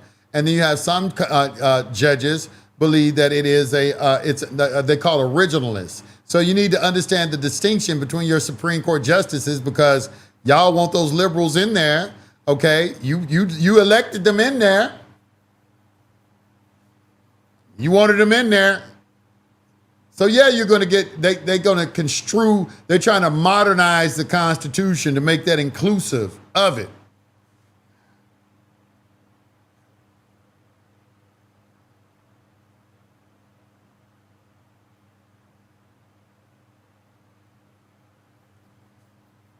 I just want to know who read the Constitution. Can we get to that? Can we get to someone in here who's claiming that the government is corrupt and doing things unconstitutional? I want you to raise your hand if you read the Constitution. Put a 1 in the chat. If you read the Constitution and completely understand it. Put a 1 in the chat. Put a 1 in the chat right now if you have read the Constitution and you completely understand it. Put a 1 in the chat right now. Put a 1 in the chat if you have read the Constitution and you completely understand it.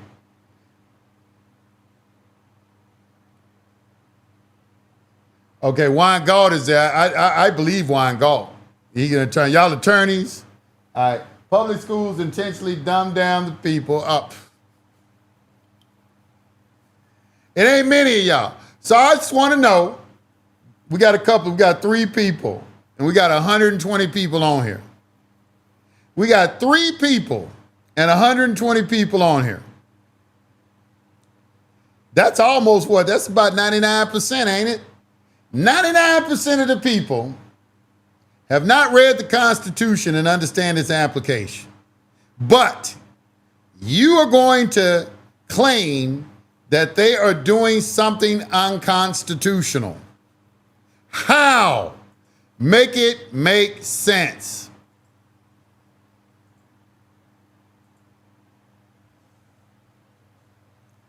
How? Make it make sense. How are you claiming that the government is operating unconstitutionally and you ain't never read the Constitution?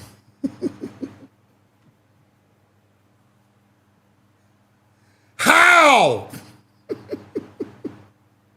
How? The math is not mathing. We had a whole bunch of people in the chat a few minutes ago saying that your government officials are operating outside the ambit of delegated authority, but you ain't never read that delegation of authority or understand it. Once again,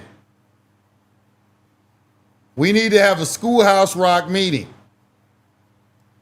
Some of you need some remedial classes. I would suggest that you go take, look, I'm not being funny. If you go over and watch the Schoolhouse Rock videos because they're entertaining, and I think you will start to get a basic civic, just a basic. I'm not kidding. It's foundational.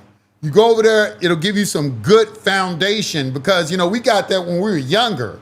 So I always kind of knew that how can the government take my gun rights if guns were given to me to protect me in case the government ever raised up and, that didn't make sense to me. But I knew that ever since I was in the 5th grade. So I know some people, they say they taking our rights. And I'm kind of like, well, how does that happen? And I understand that the math is not mathing. How does that happen? I can see how it could happen if you become a total dependent on the government. Totally dependent on the government. I can see how that would happen. If you've been totally bought into this welfare state.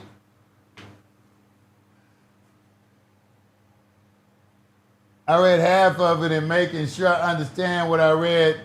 The analysis and interpretation book. Yeah, the analysis and interpretation of the Constitution by the Supreme Court is a good book. I like that book. It says, whatever non-Supreme Court justices say is constitutional, so transgenderism is constitutional. I guess so. I mean, you got freedom. Don't we have freedom to do what you want to do?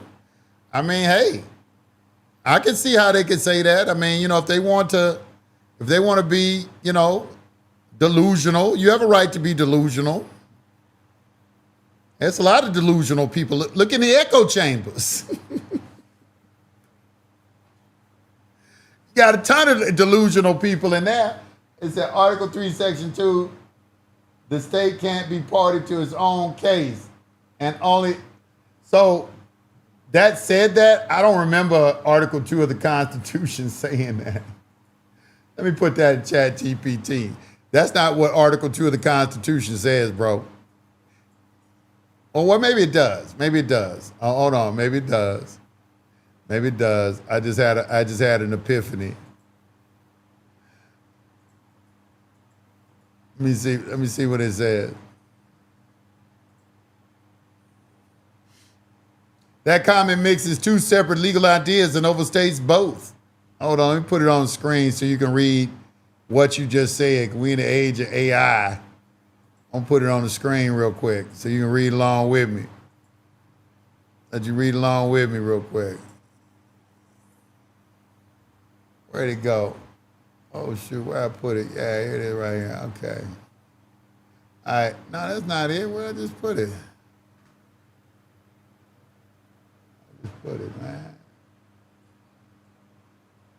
Oh, here it is right there. Shoot. I'm tripping. All right. Y'all like that? That's my thumbnail I was making. Let's see. Where is that? Right here. Let's read this real quick.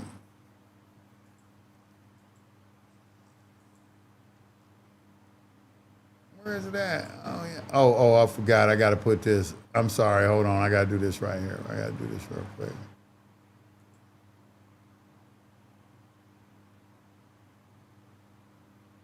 I'm just a bill. Yes, I'm only a bill. And I'm sitting here on Capitol Hill. Well, now I'm. That was a white dude, too, who sung that. That was a white dude who sung that song. The whole time I was growing up, I could have sworn that was a brother. I could have sworn it was a brother. And so was Welcome Back Kotter, man. I love that song, Welcome Back Kotter. Welcome back, welcome back, welcome back. I thought that was the brother that sung that, man. That white dude was smooth as hell, man. He was smooth with that song. Wait a minute, did I just put that in there? Wait a minute, what'd I do? Oh yeah, right here. It says special Article 3, Section 2 does not state. I can't put it on the screen. I'm trying to put it on the screen. It won't let me put it on there. Legal doctrines, won't configure. Where is legal doctrine?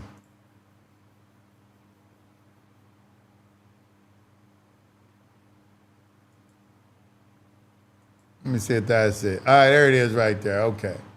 Let me do it. All right, so let's look at what you said. You said, what'd you say? You said Article 3, Section 2, the state can't be a party to its own case and you only have 14 days to say anything about it or you're stuck with it. That comment mixes two separate legal ideas and overstates both. Article 3, Section 2 does not say that the state can't be a party to its own case. In fact, Article 3 expressly contemplated controversies involving states. What matters is the particular court's jurisdiction, sovereign immunity, the nature of the proceeding, and who the actual parties are. And there's no universal constitutional 14-day rule where you have 14 days to challenge something or you permanently stuck with it. 14-day deadlines appear in particular procedural rules. For example, certain objections, responses, appeals, or magistrate judge recommendations. But the applicable deadline depends entirely on the proceeding and governing rules. Now, you see how you just made that shit up? You just made it up on the fly. You just made it up. And the reason I'm calling this out, because I've been over in the echo chambers and y'all do that shit all day long. Just pull shit out your ass, left and right. And then we'll get support. That's why I can't coddle y'all when y'all come over here. Because somebody will give you a thumbs up for some bullshit. They'll do it in a heartbeat. Yes, brother. Like, what? I don't even know what. Like, what? What did he just say? You just made that shit up, man. Come on. You just made it up. It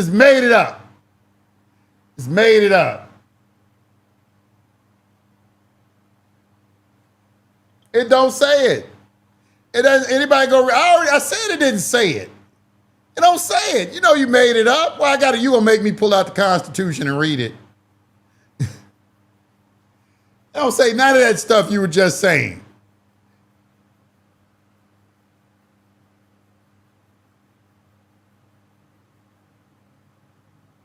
No, that's not it.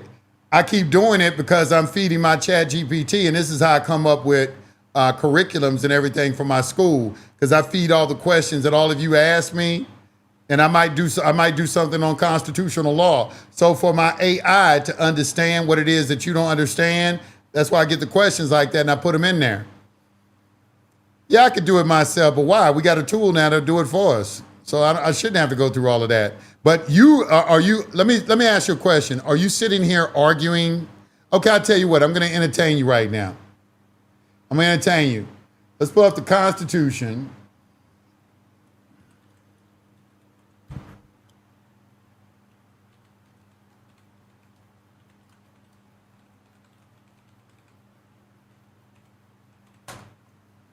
Because they don't like AI. They think the AI is the devil. I don't understand if you don't like AI, why you ain't trying to go on and move out into the country somewhere. You don't like AI, you got to get out of the city, ain't you? Hold on, where's the damn book at, man? Where's the book at? Okay, there it is right there, the PDF of it. All right, let me see if I can put it on the screen real quick. You want me to read Article 3, Section 2 of the Constitution. Oh, this is the analysis and interpretation of the Constitution. Right here. Yeah, this is what it looked like right here. Let me put it on the screen for y'all. Analysis and interpretation of the Constitution. Let's see.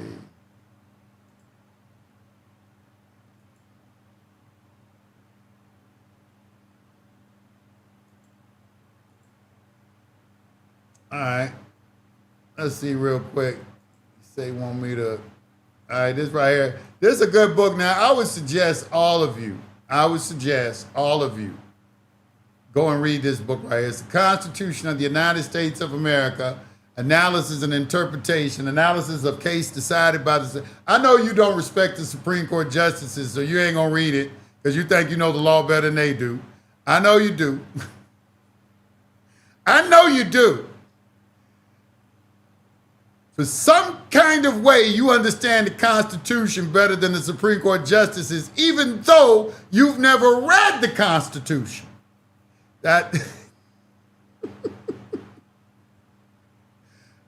got it. Got it. All right, let me see let me see if I find these articles real quick. You never read the Constitution, but you know the all right, here it is right here. Okay, it's Article 3, Section 2. All right.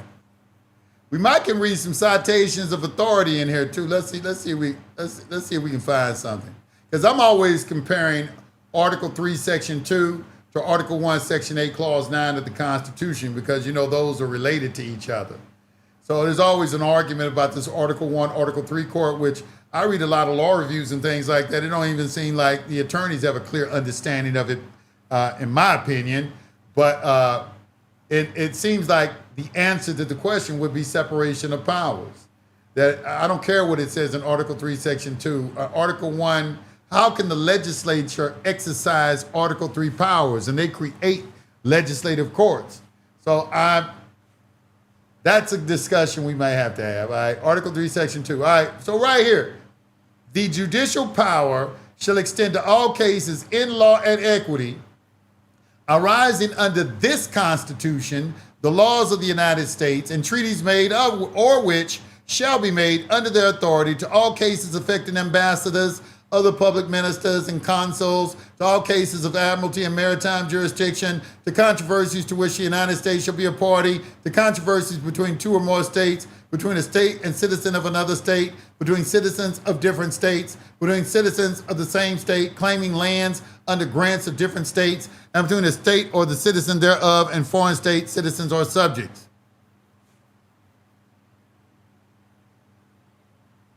All right, well, let's look at Clause 2 real quick. Let's look at Clause 2. There's a lot of, I like this book. I really like this book a lot. I got a lot of information out of this book. Let's see, they have it right here.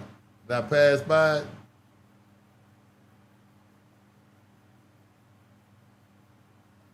Okay, I didn't pass, I think I passed by it. Let's see, Article 3. Clause 1.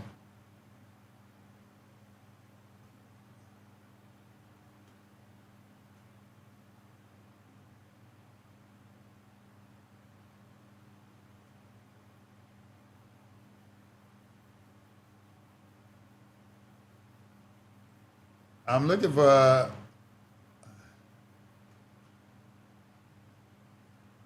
Clause 2. There's a lot of, that's why this book is good. They got a lot of, there's a lot of information in this book. It really is. Let me see. All right, Section 3, Clause 2. Okay, let's see. All right, Clause 2. Treason against the United, well, 3 clause, what was it? Section 3. Oh, that's Section 3. Hold on. Did I pass by it? I might have passed by it, y'all. Okay, Article 3, Section 2, Clause 2. There it is right there. Is that it right there, Clause 2? In all cases affecting ambassadors and public ministers and consuls and those in which a state shall be a party, the Supreme Court shall have original jurisdiction. And all the other cases before mentioned, the Supreme Court shall have appellate jurisdiction, both as to law and fact, with such exceptions and under such regulations as the Congress shall make.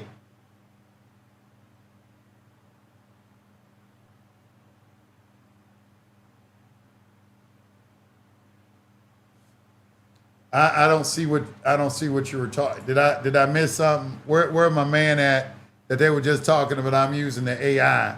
Did I miss something? Did I miss something? Hold on, y'all stop. Where's the guys that were just talking about, I'm so lazy that I got to use AI all the time. I don't ever read anything, even though I've been reading for 20 years before AI came about. But let me ask you a question. Where you said that Article 3, Section 2 said that it's not there. Okay, I went and read it. So what do you have to say now?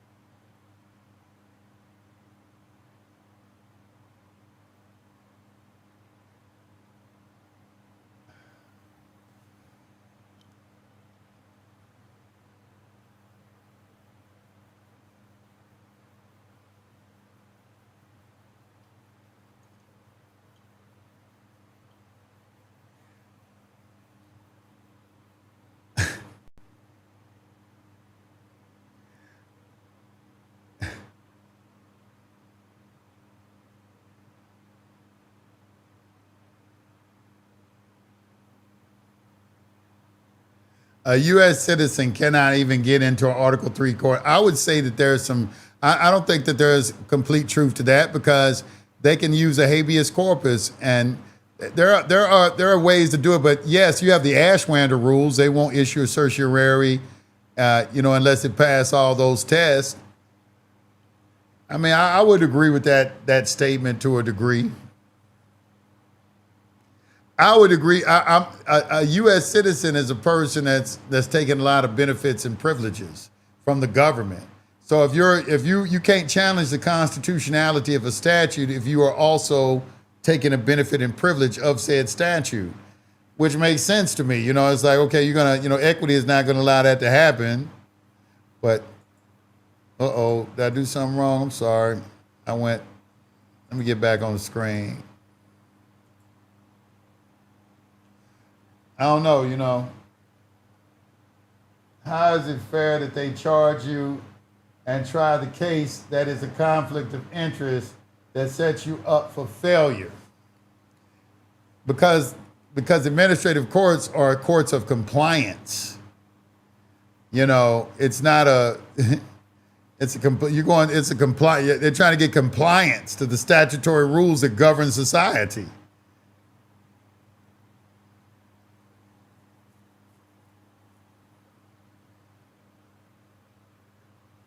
I've tried many cases in Article 3 courts involving U.S. citizens. There's a lot of confusion in here. It is a lot of confusion. You can get access to Article 3 courts. You can get access to Article 3 courts. It just told you what the original jurisdiction was and what the appellate jurisdiction was of the court. All right, so Juan Gault, let me say this. Okay, so what does it mean when it says that, okay, like I was watching this video with Judge Scalia. Let's pull this video up. This is Justice Scalia and Breyer. They're in a Senate Judiciary hearing. Okay, so it's called the role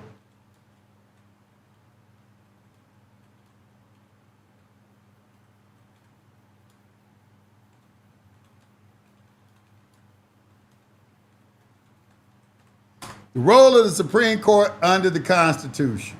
Oh man, I just typed that wrong. Dang, man.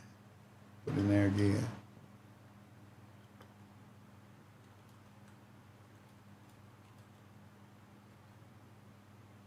There it is right there. The role of the Supreme Court under the Constitution. I want y'all to listen to this video. Certainly. I think that, and I want y'all to tell me what you hear, and then I'm going to come and I'm going to give you my take on it. They talking about the role of the Supreme Court under the Constitution. So, all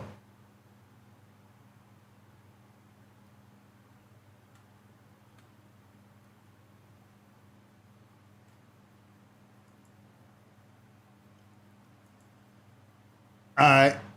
Let me load it up real quick. And we're going to listen to this.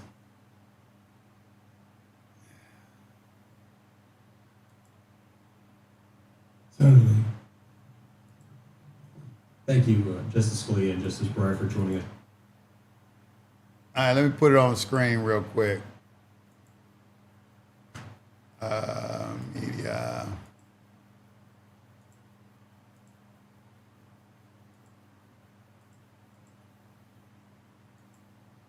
Let me know if y'all can hear this okay.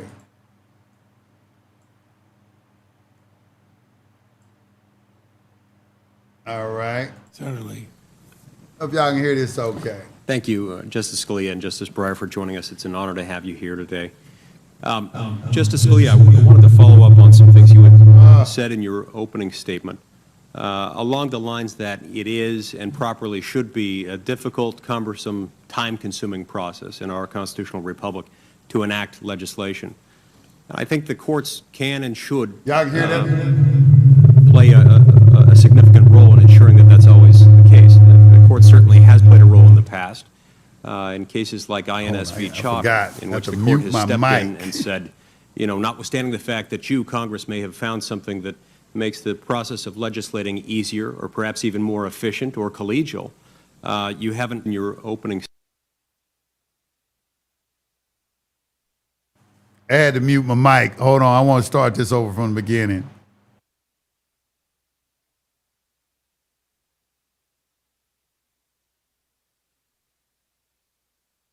Statement along the lines that it is and properly should be a difficult, cumbersome, time-consuming process in our constitutional republic to enact legislation. I think the courts can and should play a significant role in ensuring that that's always the case. The court certainly has played a role in the past in cases like INS v. Chatham, in which the court has stepped in and said, you know, notwithstanding the fact that you, Congress, may have found something that makes the process of legislating easier or perhaps even more efficient or collegial, you haven't dotted your I's and crossed your T's in the same way that we contemplated under Article 1, Section 7, Clause 2, requiring bicameral passage and then presentment. And so this provision is invalid. Let me ask you the question, is there also a role for the courts? Can you foresee a role for the courts in other situations in which Congress, some future hypothetical Congress, might do something different that would prove easier and more efficient and more collegial, but perhaps in a way that's antithetical to the Constitution? For instance, let's suppose that Congress, when legislating on the delicate and pressing issue of maintaining the proper records in the dog breeding industry. Since we're talking about federal legislation, these would of course be dogs either moving in commerce or taking advantage of some channel or instrumentality of interstate commerce.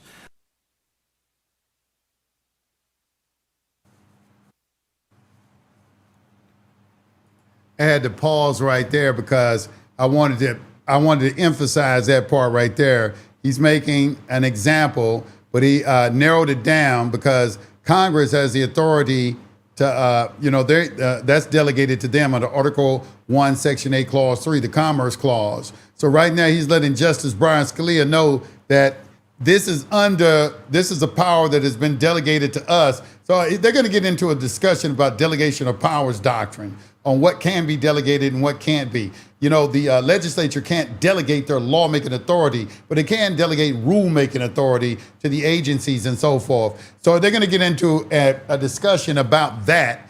And Scalia is going to say he don't think there's anything such thing as constitutional delegation of authority. But right here, this discussion is very interesting, and they're going to get into discussions about the original Supreme Court Justice John Jay as well. John Jay, in that book that I just read, The Constitution and Analysis and Interpretation Analysis of the Constitution, if you go in there under, I was researching Article 1, Section 8, Clause 3 and Article 3, Section 2.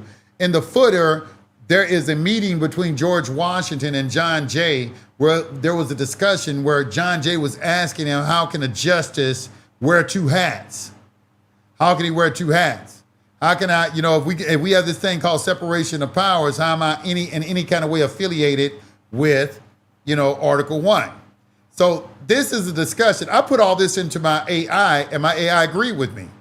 And that's how I came up with this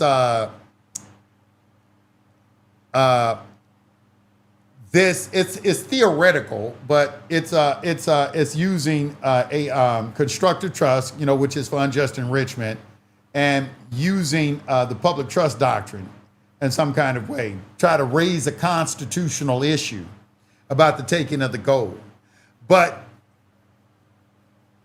if you feed the AI, also fed the AI the congressional record of the 73rd Congress, that's real good too. Feed it that, make sure that's in your chat GPT so you can see what they were talking about, how a lot of the senators are saying they passing that law and they haven't even read it, don't know what's in it. Some of them ended up dead. I did a lot of research on that. I read it, actually. I read it. Put that in your chat GPT and direct them toward that conversation. How are we going to take care of the American people when the American people take care of us? I'm just giving you information. I want your chat GPT to synthesize. See, they don't like AI, but they're not going to take a couple of months to read through all this shit. You know, you got the AI can find it in seconds. It's going to take you, most of y'all, some hours to find it.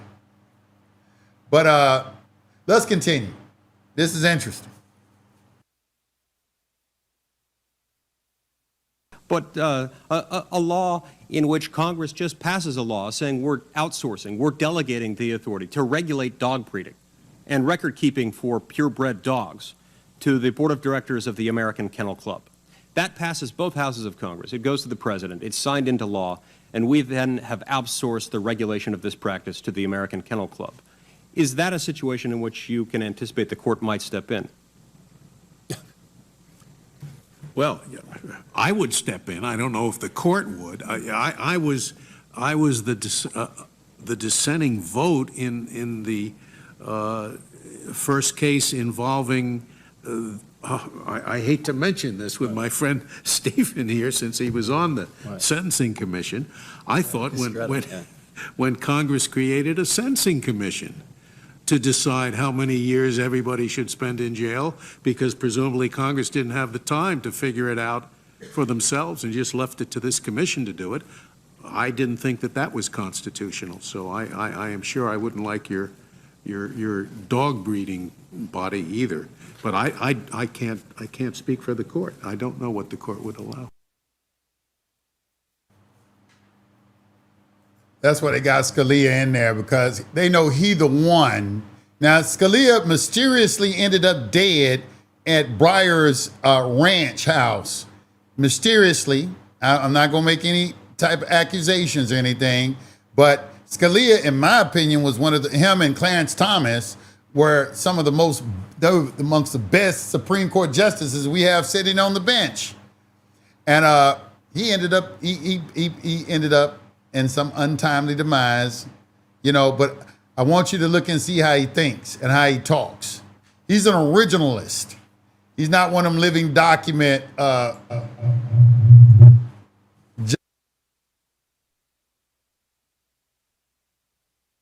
But for you personally, looking at it, notwithstanding the fact that it's more efficient, notwithstanding the fact that you do have bicameral passage and you have presentment of this hypothetical law, the problem is that you have delegated the lawmaking power. Exactly.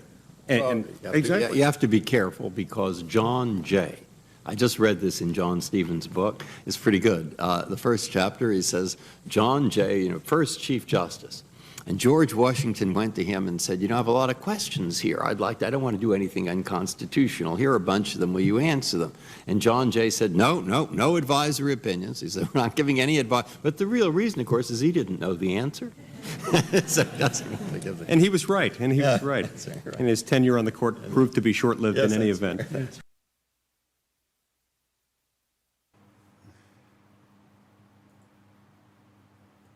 This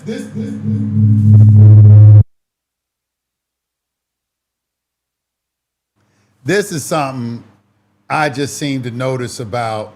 Notice that the vitriol that they have for John Jay. He's one of the original Supreme Court justices.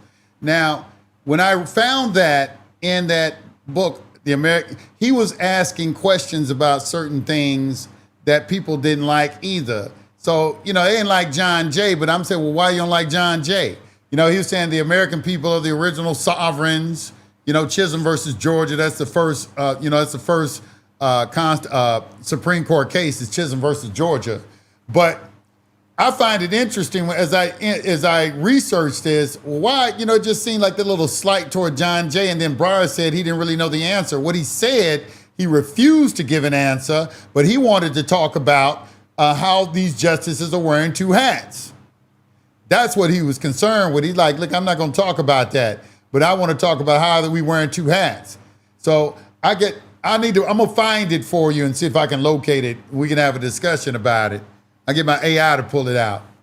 But do your little research about, it's little things going on in these conversations that will bypass the average person if you haven't done some background research on it.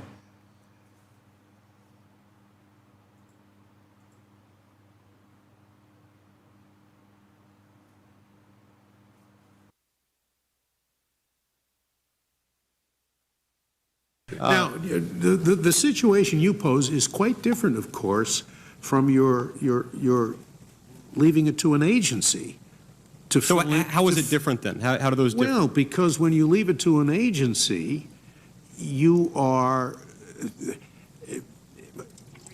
giving it to the executive. the executive can make rules. You can't run an executive operation without making rules. The doors open at 8 o'clock. If you're the Interior Department, you can't have fires on public land. You can graze private cattle on. It's up to the agency to make rules. But there is an obstacle that discourages you from giving too much power to the executive agency because you are increasing the power of the president, your competitor, the president. You know, this separation of powers with different branches competing. And there is no such disincentive when you leave it to this private group that you're talking about. That is just a pure delegation of legislative power. You are not authorizing an executive to act like an executive, but you are delegating legislative power to a group that has no executive responsibilities. So the difference you would insist is based on the fact that this is an executive branch agency, which at least in theory is subject to the disposition, subject to the control, to the direction of the chief executive. I think that's right, and I am what can I, you're talking about the doctrine of unconstitutional delegation of legislative authority, which is a bad name for it because there is no such thing as a constitutional delegation of legislative authority. You cannot delegate legislative authority. Now, when you give rulemaking to an agency, how far can you go? Can Congress just get together and say, the president can do anything he wants and adjourn? Of course not. That has to be unconstitutional. But is it up to the courts to decide where the line is drawn between giving enough authority to the chief executive and too much authority? It is simply a non-justiciable question, and I, for one, would not let the courts apply the doctrine of unconstitutional delegation, where the delegation is to the executive. As long as it's to the executive branch agency, then even I wouldn't get into it. Some of my colleagues would, I suppose. Even in the extreme situation where we passed a law saying, for example, we shall have good law. The power to make good law is hereby delegated to the Department of Good Law, which is hereby created. I'd do that one, all right. But that's not going to happen. I'm talking about any real situation. I can't imagine my sticking my toe in that water. Okay, okay. And Justice Breyer, I had a question for you. I've really enjoyed reading parts of your new book, Making Our Democracy. You get to Justice Breyer, start kissing his ass. Oh yeah, I read your book. You know, just pay attention to this, man.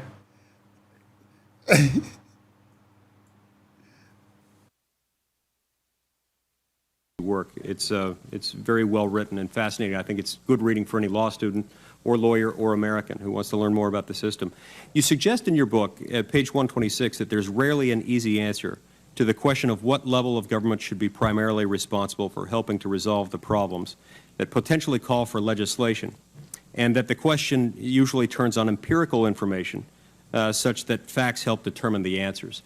Yeah. You go on to explain in pages 125 and 126 that very often this means that the courts ought to step aside and, if I'm understanding you correctly, have Congress more or less decide the precise contours of the boundaries of federalism. Is that, am I understanding the book correctly in that regard? Yes, that's right. I think it's, because you go to abstract, but it's just, if you start talking abstractly, the trouble is you can characterize any individual situation usually in 15 different ways at different levels of abstraction, and depending on how you characterize it, it'll seem appropriate for a federal answer, or it'll seem appropriate for a state answer, a local answer. Is it a police department problem? You say, well, it's arresting somebody. Yeah, but you're arresting them for having guns. And, well, it's a state problem. Well, but the guns are torpedoes and they're only made internationally. And so that's so complicated and difficult that it's hard for the courts to find a general principle there. That's my point there, and that's why. So if that's the case, and if it's also the case that under, as we read in Federalist number 45, the powers of the federal government are few and defined, whereas those of the states are numerous and indefinite, then members of Congress should read the Constitution, decide what those contours are, and restrain ourselves rather than waiting for the courts to step in and say, no, you've overstepped the bounds. No, my point that I was making there is you are elected by officials in a state, And so you will make such judgments on such matters as you believe are appropriate in light of how people, partly how they feel and partly what you're trying to represent, but that it is a lot of that is your decision. Senator, of course you have to make those constitutional decisions. You take the very same oath that I take. The only reason I can look at a federal statute and say, I have to disregard this because it does not comport with the Constitution, the only reason is that I've taken an oath to uphold the Constitution. You take the same oath. So, and we give deference to legislation on the assumption that the members of the Senate and of the House have tried to be faithful to their oath. And if indeed they're not even looking at or even thinking about the constitutionality of it, that presumption should not exist. So yes, of course you. So in that respect and to that degree, our oath to uphold the Constitution, our commitment not to overstep the bounds of federalism, means more than simply doing that which NLRB versus Jones and Laughlin Steel or Wickard v. Filburn might say that we can get away with in court. Well, I think you have to make your own decision about constitutionality. In normal times, you follow what the Supreme Court law has said. But we don't strike down any of your laws. People sometimes go, the Supreme Court struck. We never strike down your laws, gentlemen. We just ignore them. Where your law does not comport with the Constitution, it seems to be a law but really isn't, and so we ignore it and apply the rest of the law, the statute notwithstanding, as one of our early cases put it. But it's really, you have the first cut, and the most important cut. Thank you. Thank you, Mr. Chairman.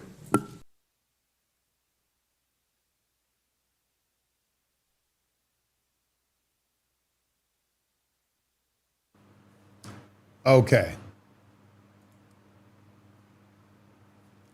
Now, I was reading now let me say this real quick.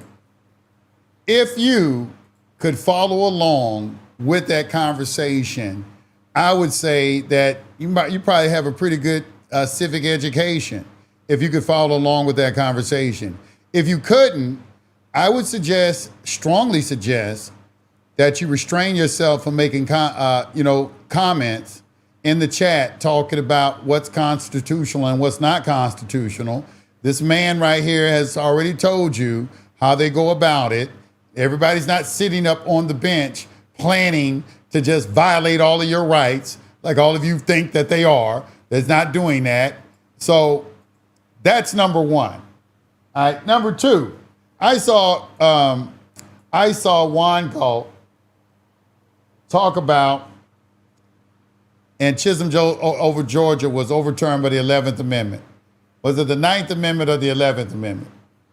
Okay, I've already done some research on that, and I didn't understand how they could overturn the sovereignty of the American people. That didn't make any sense to me, and it didn't make some sense to some law professors too.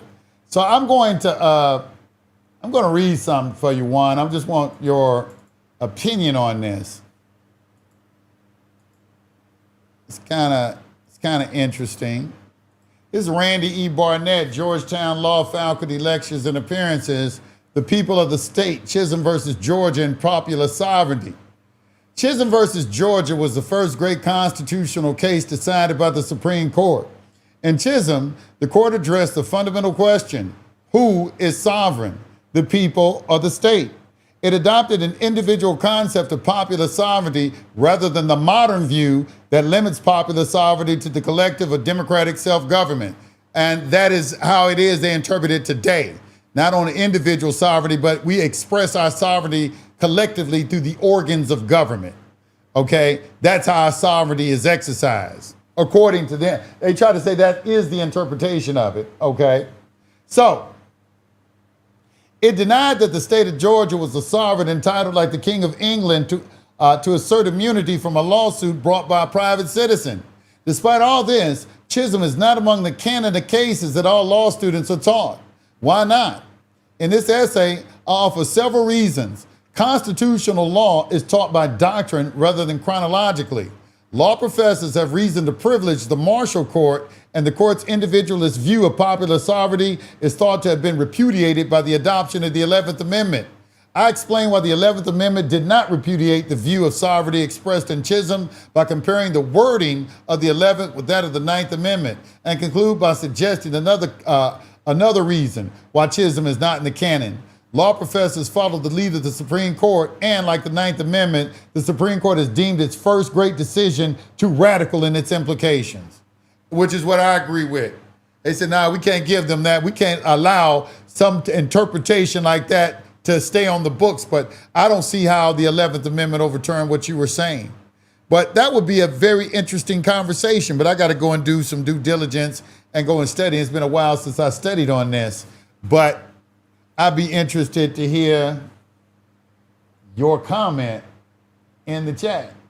TC 300, crazy man, people do not understand public versus private.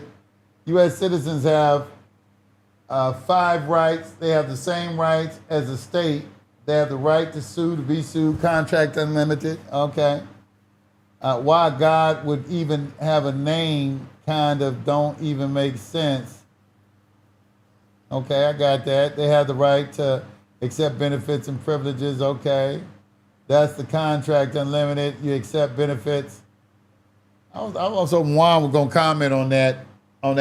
Because they do say that the 11th Amendment overturned Chisholm versus Georgia, but I don't see how. And there seems to be some people within the legal community that don't think so either.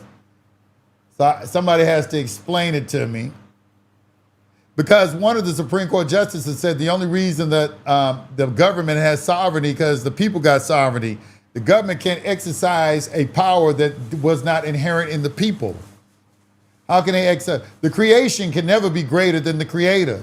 And the creation can only exhibit characteristics that the creator has. Now, I do understand that the implications of people having individual sovereignty, because I see, like everybody else, that these people don't want to read and they ain't even trying to understand what the law is. So I can understand why a lot of stuff is kept from them. But still, I think that's he said, I was referring to the application of the 11th to Article 3, Section 2, not addressing sovereignty of the people. Oh, okay, I'm sorry. But you understand why I thought you said the 11th Amendment, because I brought up Chisholm versus Georgia. You said the 11th Amendment, so they said the 11th Amendment overturned that. So that is a question, though. That's an interesting question that I would like to explore. This sovereignty, what is sovereignty? Is it an individual sovereignty, or is this a sovereignty expressed, like the Marshall Court said, through the organs and channels of government, through their, because they're representing their constituency, the American people. All right, so through this process, that is how sovereignty, this popular sovereignty, is exercised. And, when you read the first original Supreme Court case, it doesn't say that. And all the law students are not taught it. It's kept from lawyers in law school. Because as he said, it's taught doctrinally, not chronologically. I just thought that was something interesting to bring to people's attention. If they are so inclined to actually do some real research, which once again, I don't know how many people, in the chat are really interested in reading anything. They just want to run to the echo chamber and say that the government is corrupt. Okay.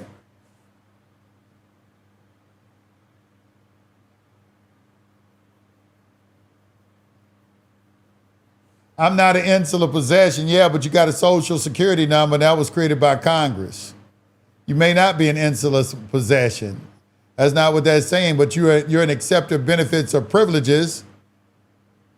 I think the social security number is evidence of that. You work in a job, don't you? You driving that car up down the street, you registered the car. You get a loan to buy that house with your credit. Come on now. Y'all act like talking about what you not. You see, you into this straw man theory shit. I done already tried to explain what person is, but y'all still want to do that I'm not that person arguments. I'm not that person arguments, okay? The people are sovereign, but agree to reduce status as people with let me show y'all something. So the people are sovereign, right? Okay. I agree with that. Let's go over here real quick. So the people are sovereign, right? I like this statement right here by Teddy Roosevelt. I posted it. Where'd I post this thing at? Yeah, I posted right here. This is so beautiful. This is Teddy Roosevelt. He made this statement right here. Let me read this for y'all. I read this right here. It says, let's say, well, let me go back right here. It says,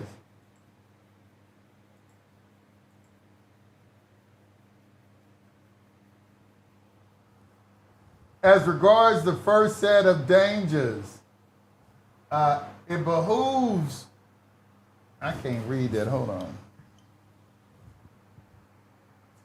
As regards the first set of dangers, it behooves us to remember that men can never escape being governed.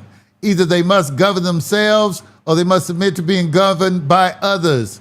If from lawlessness or fickleness, from folly or self-indulgence, they refuse to govern themselves, then most assuredly, in the end, they will have to be governed from the outside. They can prevent the need of government from without only by showing they possess the power of government from within. A sovereign cannot make excuses for his failures, which is all we have in the echo chambers. A sovereign must accept the responsibility for the exercise of power that inheres in him. And where, as it is true in our republic, the people are sovereign, then the people must show a sober understanding and a sane and steadfast purpose if they are to preserve that orderly liberty upon which as a foundation every republic must rest. Now, if you understood that, there may be hope. There may be some hope. If you understood what that was saying, there might be some hope. What do you mean by access to the Ninth? No, I don't mean access to the Ninth Amendment. When I say access to the Ninth Amendment, I don't remember. That's the 11th Amendment. I was talking about the 11th Amendment. That was Randy E. Barnett was saying he compared the Ninth Amendment to the 11th Amendment to show that the 11th Amendment did not repudiate Chisholm versus Georgia. That's what that law professor was saying at Georgetown University. I was just kind of wondering it myself because I was just coming from a natural law perspective. How can the government subvert the sovereignty of the American people? I don't even understand how they can make a decision about that because the people are the ones that created the government. Now, I understand we have to have order in society. I'm not sitting here trying to insinuate that we need to be in some sort of lawless society or anything, but that question of sovereignty is something that I think that needs to be explored exactly because they demonize the word with this word sovereign citizen. I've never seen in case law the word sovereign citizen. I've seen a lot of stuff where the word sovereign is used, but I haven't seen the word sovereign citizen except in modern times. Many people misinterpret the Ninth Amendment. Okay, that might be true. Let me see what the Ninth Amendment is saying. The Ninth Amendment. What is the Ninth Amendment?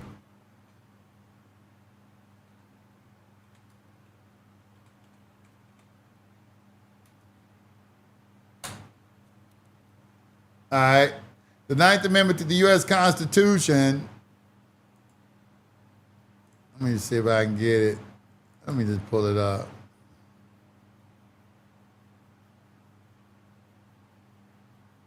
The rights against wait a minute, no, hold on. Ninth Amendment. Let me pull it up right here.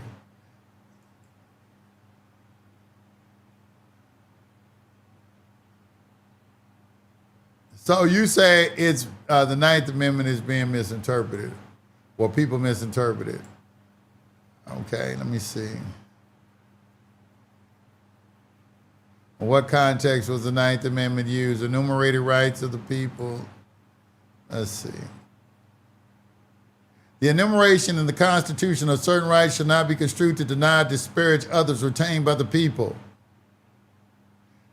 Amendment 9 to the Constitution was ratified on December 15, 1791. It clarifies that the document is not a comprehensive list of every right of the citizen, and that the yet unnamed rights are entitled to protection by the laws. The original text is written as such. The enumeration in the Constitution of certain rights shall not be construed to deny or disparage others retained by the people. The origin of the enumerated rights concept traces back to the debates surrounding the Constitution's ratification in response to the anti-federalist demand for a Bill of Rights to be added to the Constitution. Some of the Federalists asserted that if such a bill was made, there would be a dangerous implication that those would be the only rights the citizen would have. To ease this pertinent concerns, James Madison created a series of 12 proposed amendments to be added to the Constitution. His initial proposal surrounding the enumerated rights had him argue to Congress that these new stipulations would be integrated into the original language of the Constitution as opposed to being in a separate list. After a second meeting between Madison and a select committee, his proposals were rephrased into a list of amendments, including the enumerated rights having its own listing. In modern times, the applicability and purpose of the Ninth Amendment has been argued and interpreted in different ways. Some argue that the enumerated rights refer to supposed collective rights of the citizenry, what I was saying, while others have contended that it encapsulates every possible right expressed and implied by the Constitution, the Declaration of Independence, and the many bills of rights and other declarations that were written in the Revolutionary period.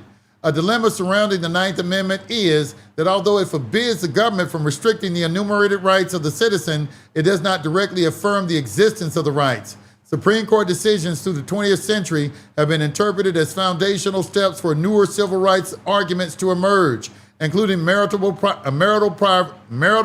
privacy, abortion, and anti-discrimination.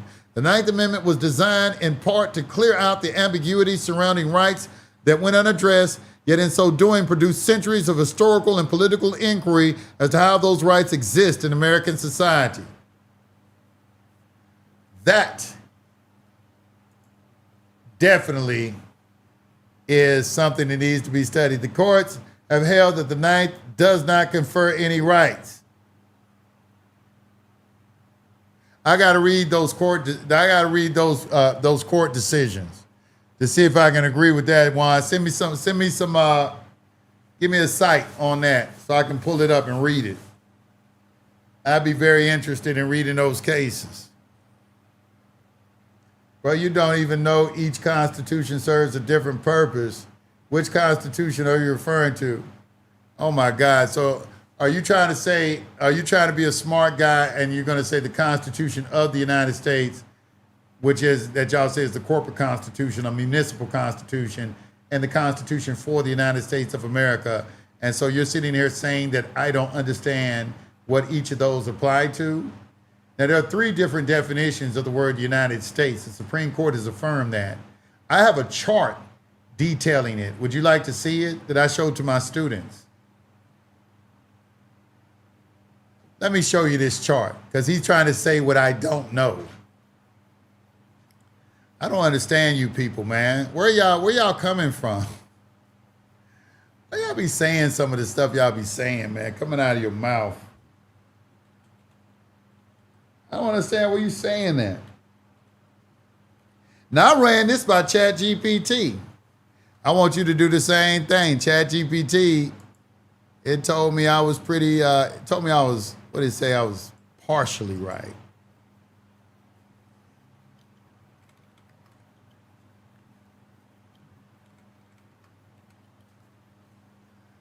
Okay, so outline.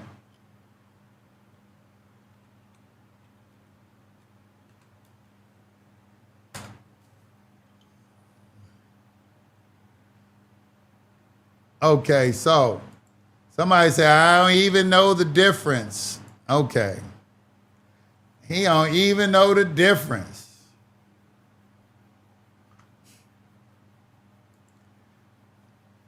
Silly rabbit, tricks are for kids. You mean that commercial? That just seemed appropriate. I don't know why I said that, but it just Silly Rabbit came in. You know, Orange Juice Jones song just came into my mind.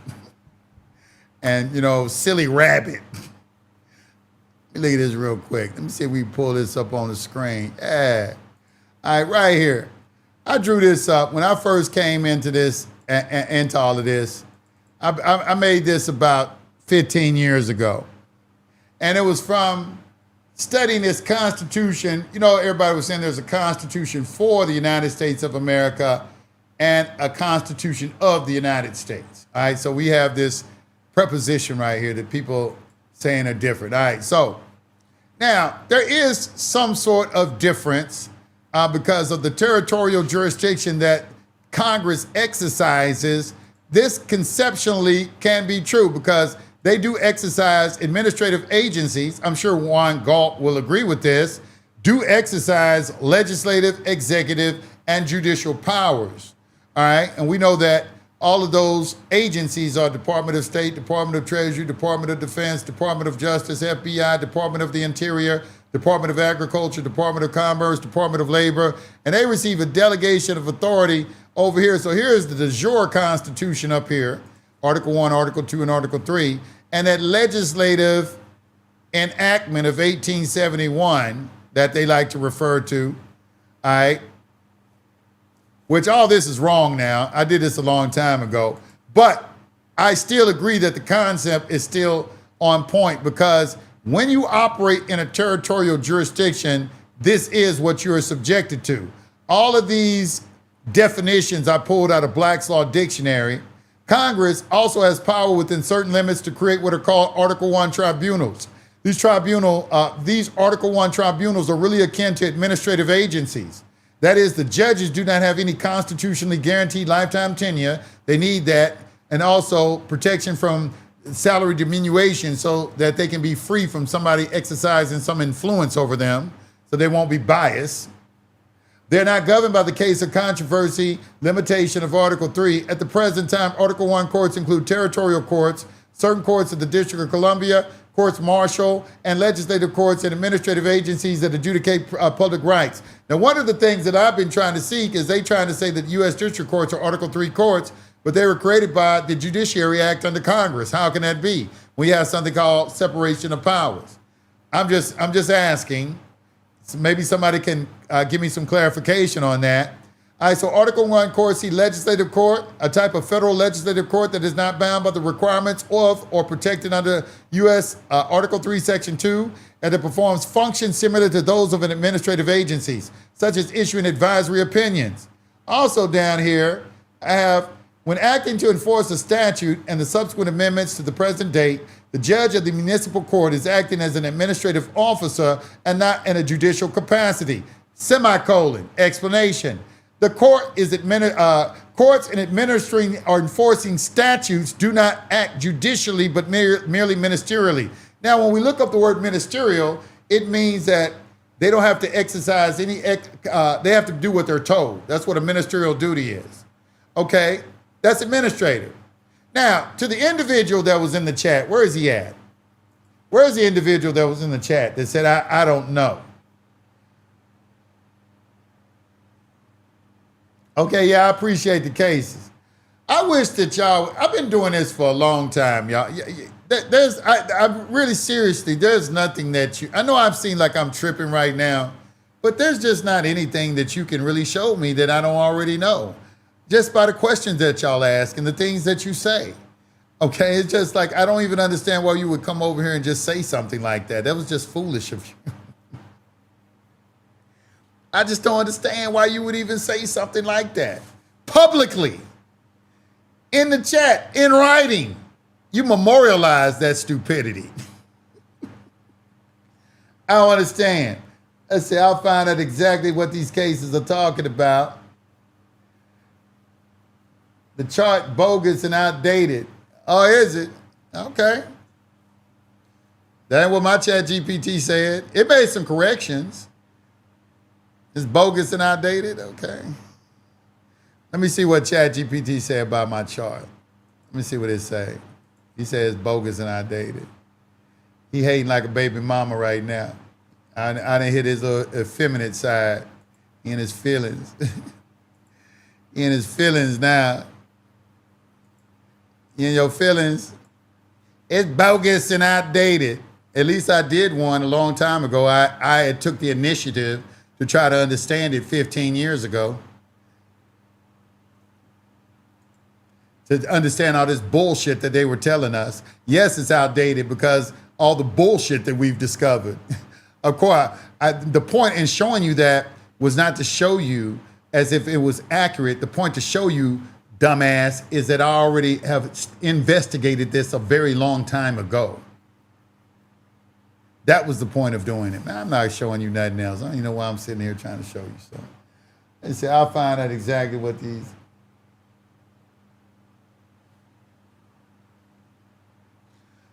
Okay, I went through ChatGPT. Why do y'all think I be lying? I've already ran it through ChatGPT. I mean, swear a nigga lying and shit. I always think somebody lying, boy. I was like, I gotta be lying. Where'd I put it at?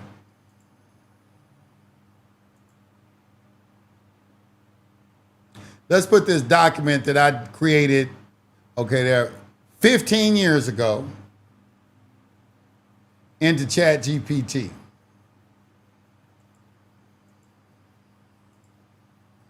You didn't even know nothing about this information 15 years ago.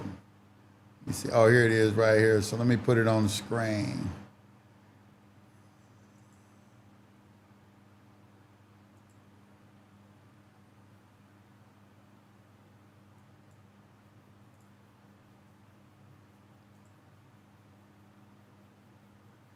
Junction, what's up? Oh, shoot, that's not it. Let me see.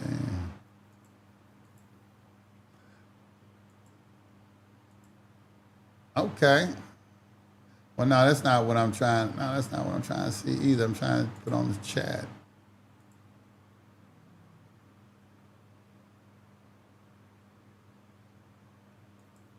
Is that it right there? All right, there you go. All right. So, add the photo, documents, outline of the Constitution. We went over this document.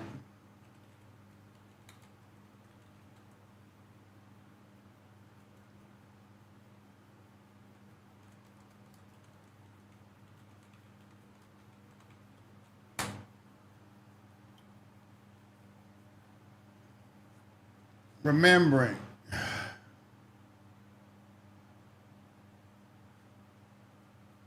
Yes, this is the same outline of the. I just had to do that. I had to do that so the fool in the chat will see that. Yes, I've already ran this through ChatGPT.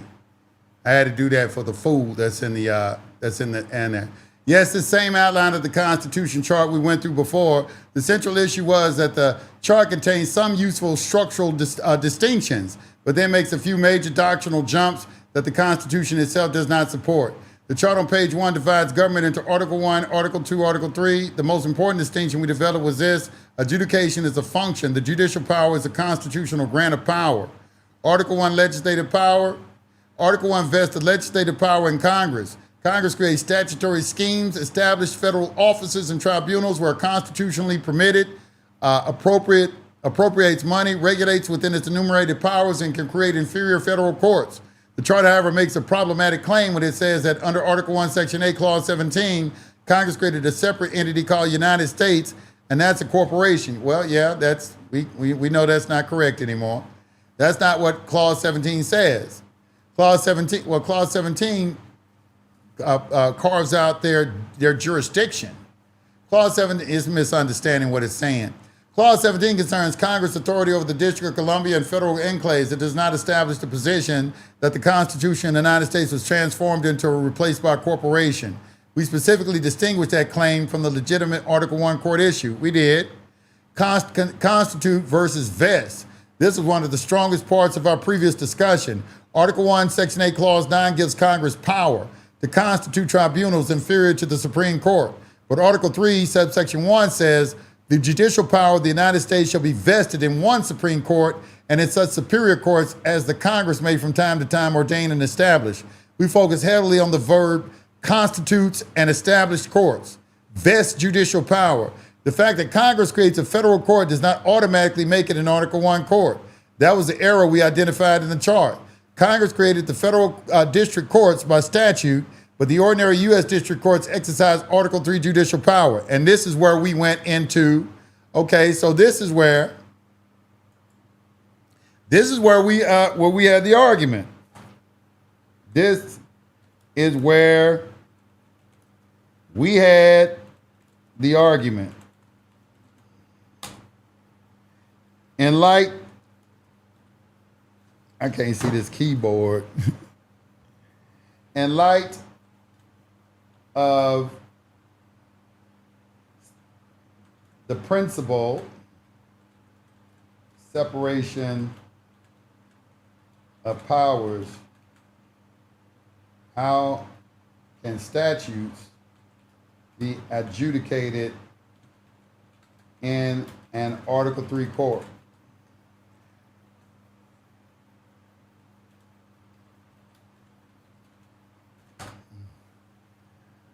Yes, this is the precise question that gets. This is the precise question that gets to the heart of our earlier disagreement. Separation of powers does not mean that an Article III court cannot adjudicate a controversy governed by a statute. It means that Congress cannot exercise the judicial power, and the judiciary cannot exercise the legislative power. The distinction is between making the statutory rule and judicially applying that rule to a case or controversy. Give me the case that was in Florida. I forgot the name of that case in Florida.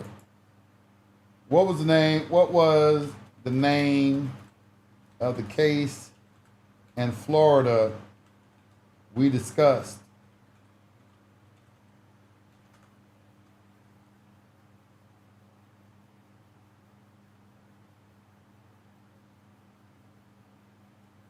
Yes. Yeah, American Insurance versus Cantor. That was the important case for our discussion because Chief Justice Marshall distinguished constitutional courts exercising Article III judicial power from legislative territorial courts created by Congress. Florida was U.S. territory at the time. The court explained that Florida's territorial courts were not Article III constitutional courts, even though they exercised judicial functions. Their authority came from Congress power. And that's what I mean in the chart. When I was saying that they exercise power, they exercise in the judicial function. All right? The exercise of judicial power, the exercise of, right here, Florida, I got lost. Florida was a U.S. territory at the time. The court explained that Florida's territorial courts were not Article III constitutional courts, even though they exercised judicial functions. Their authority came from Congress's power to govern the territories. This is exactly the case we use when discussing your chart and the proposition. The exercise of an adjudicative function does not automatically mean the tribunal is exercising the judicial power of the United States vested by Article III. And Cantor, in particular, important to you, present questions about what kind of power is being exercised rather than merely what the tribunal is called. I already went into a very, very long, I think I wrote a couple of articles based off this discussion. We went into a very long, deep, and this is when I uploaded. Remember I uploaded analysis and interpretation of the Constitution. I'm misspelling words. John J. comment about two hats.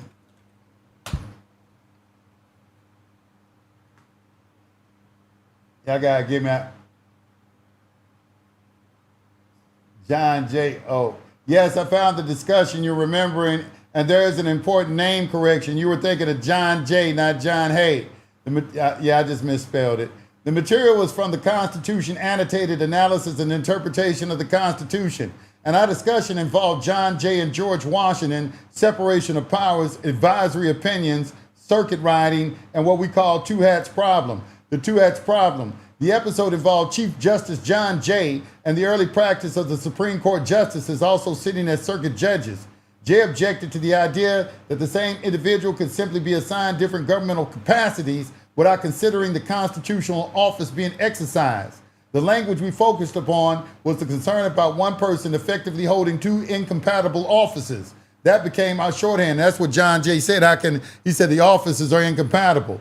The two hats problem. A person appointed as an Article 3 judge cannot simply put on another governmental hat, perform a legislative or executive administrative function, and have that function magically become an exercise of Article 3 judicial power.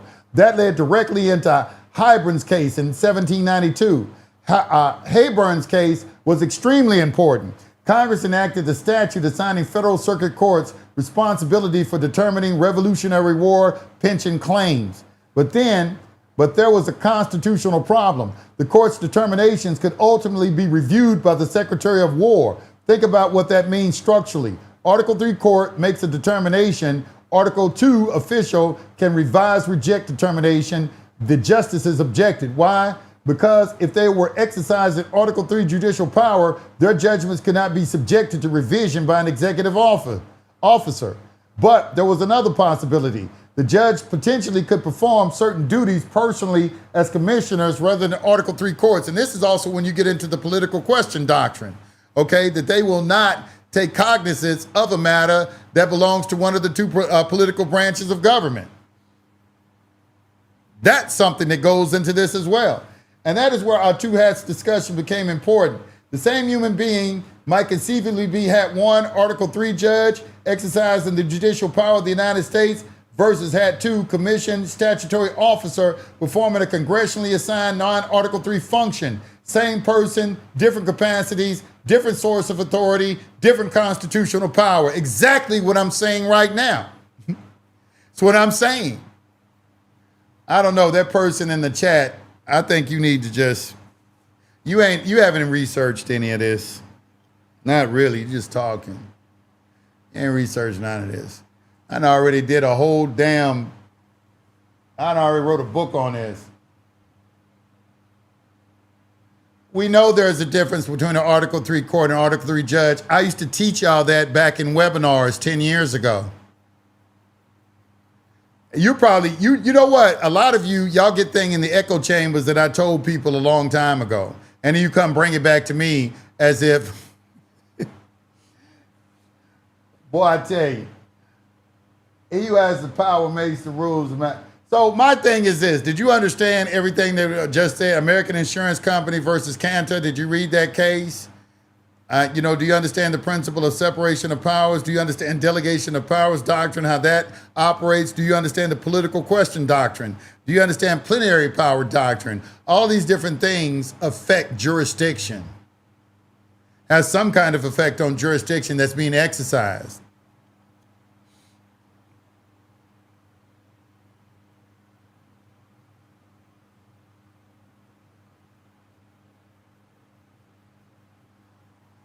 Why y'all just want to call something colorable? No, it's not operating colorably.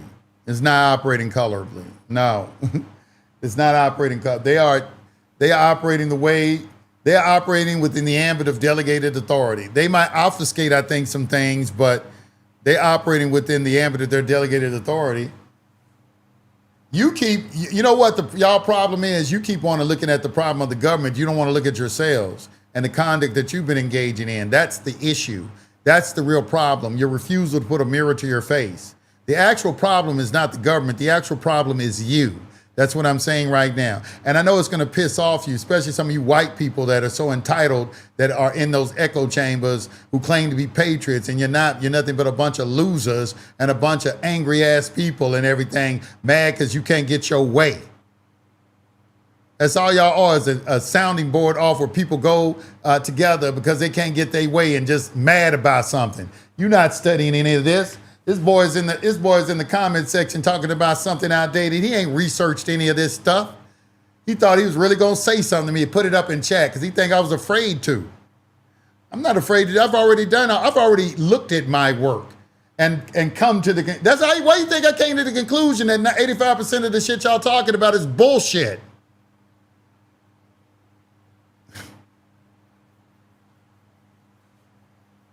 I really be thinking, you're not saying nothing, man. You sound like a third grader talking to a PhD.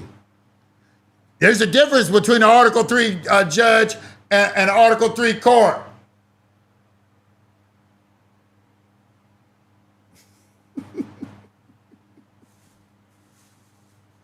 Shut up. Reserve your comments. Just shut up. Learning definitions of words gonna matter when 5-0 show up. Okay. Well, 5-0 is showing up because you broke a law, right? Why is 5-0 there? Why did the 5-0 come is the question. That would be the question I'd be asked. Why is 5-0 there?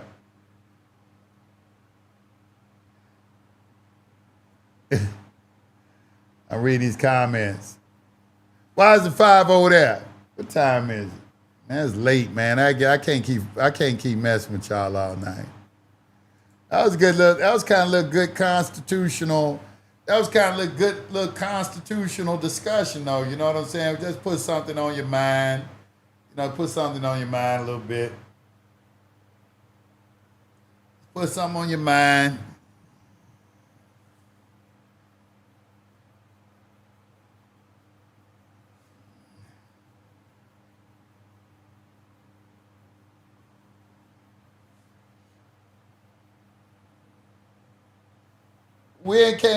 First of all, you talking about getting an updated chart. How you gonna update the chart when we haven't reached an agreement?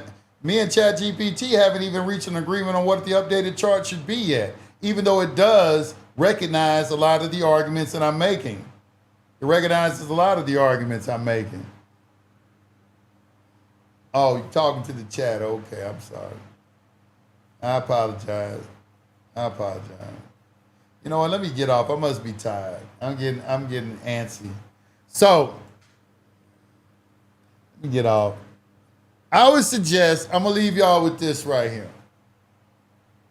We the people, in order to form a more perfect union, establish justice, ensure domestic tranquility,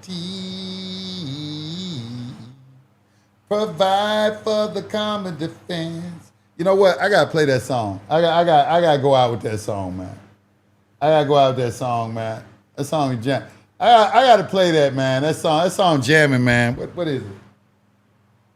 Schoolhouse Rock. Preamble.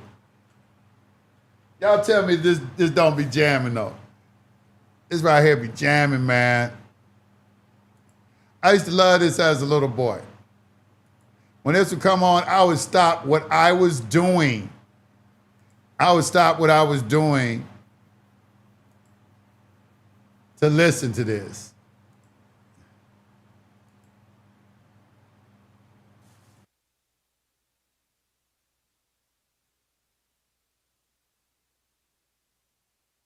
I forgot that.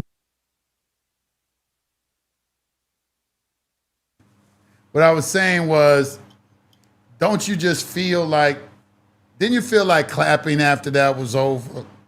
Wasn't that a beautiful way of teaching young kids the preamble of the Constitution for the United States of America? Wasn't that a very well-written song? The songs were so well written too. You know, we still sing I'm Just a Bill to this day. We sing all these songs to this day. That is how I learned the preamble of the Constitution, that video. I used to love that song. Well, y'all can't hear me? What do you mean you can't hear me? I can hear me.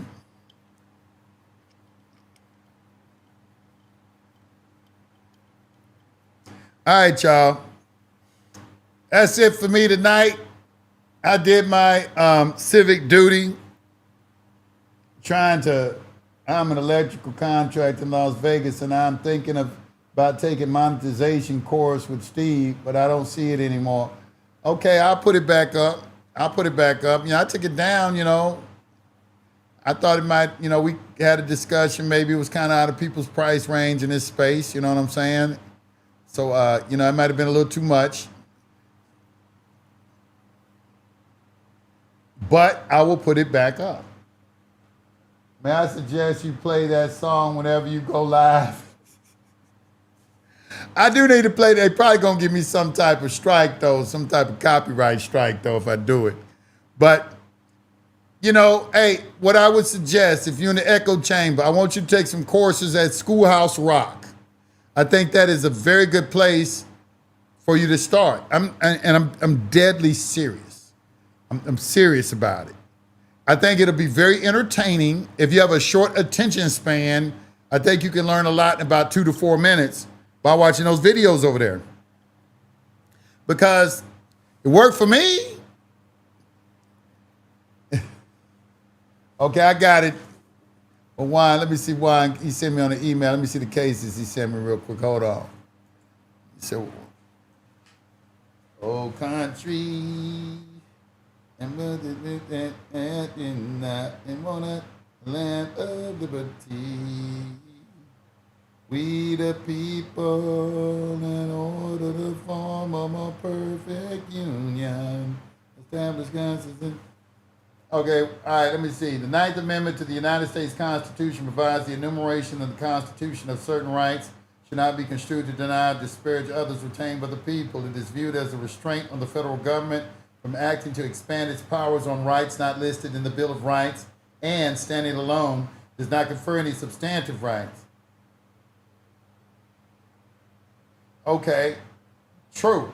However, wasn't one in your case, didn't Scalia question you and ask you what are the limits on Article 1, Section 8, Clause 3? If we got a limit, if the government is limited, okay, what are those limits? Because even when I read analysis and interpretation of the Constitution of the Supreme Court in the introduction of that book, it talks about how the Commerce Clause has created more controversy than any other clause in the Constitution, and it expanded the powers of the federal government, expanded greatly under the Commerce Clause. Even it been brought up in your case. That case about that gun case you had. Wasn't that one of the central issues? It says, granting the motion to dismiss conclusory Ninth Amendment-based claims, Anton versus Owens, published in 2013. This is in Georgia. Thomas versus Howells. What reference book is that? What is WL? I've never seen that before. I had to look up that citation. Granted a motion to dismiss conclusory amendment-based claims because the Ninth Amendment does not authorize civil rights claims, nor does it independently secure any constitutional rights. However, it is well established that the Ninth Amendment is not an independent source of constitutional rights, and thus cannot provide the basis for a 1983 claim. Whoa, they're very consistent on it. The Ninth Amendment, upon which Parsons relies exclusively as the source of his substantive claim, states only that the enumeration in the Constitution of certain rights should not be construed to deny or disparage others retained by the people. This is merely an interpretive rule. It does not convey substantive rights.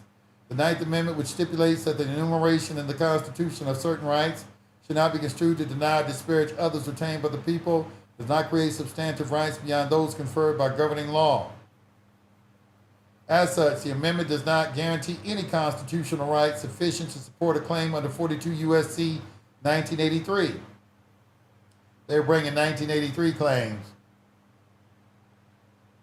Okay, I got it. Appreciate it. You were right. Gave me a whole bunch of authorities to look through. I'm going to look through them too. I need to be tight on that Ninth Amendment. I need to be tight.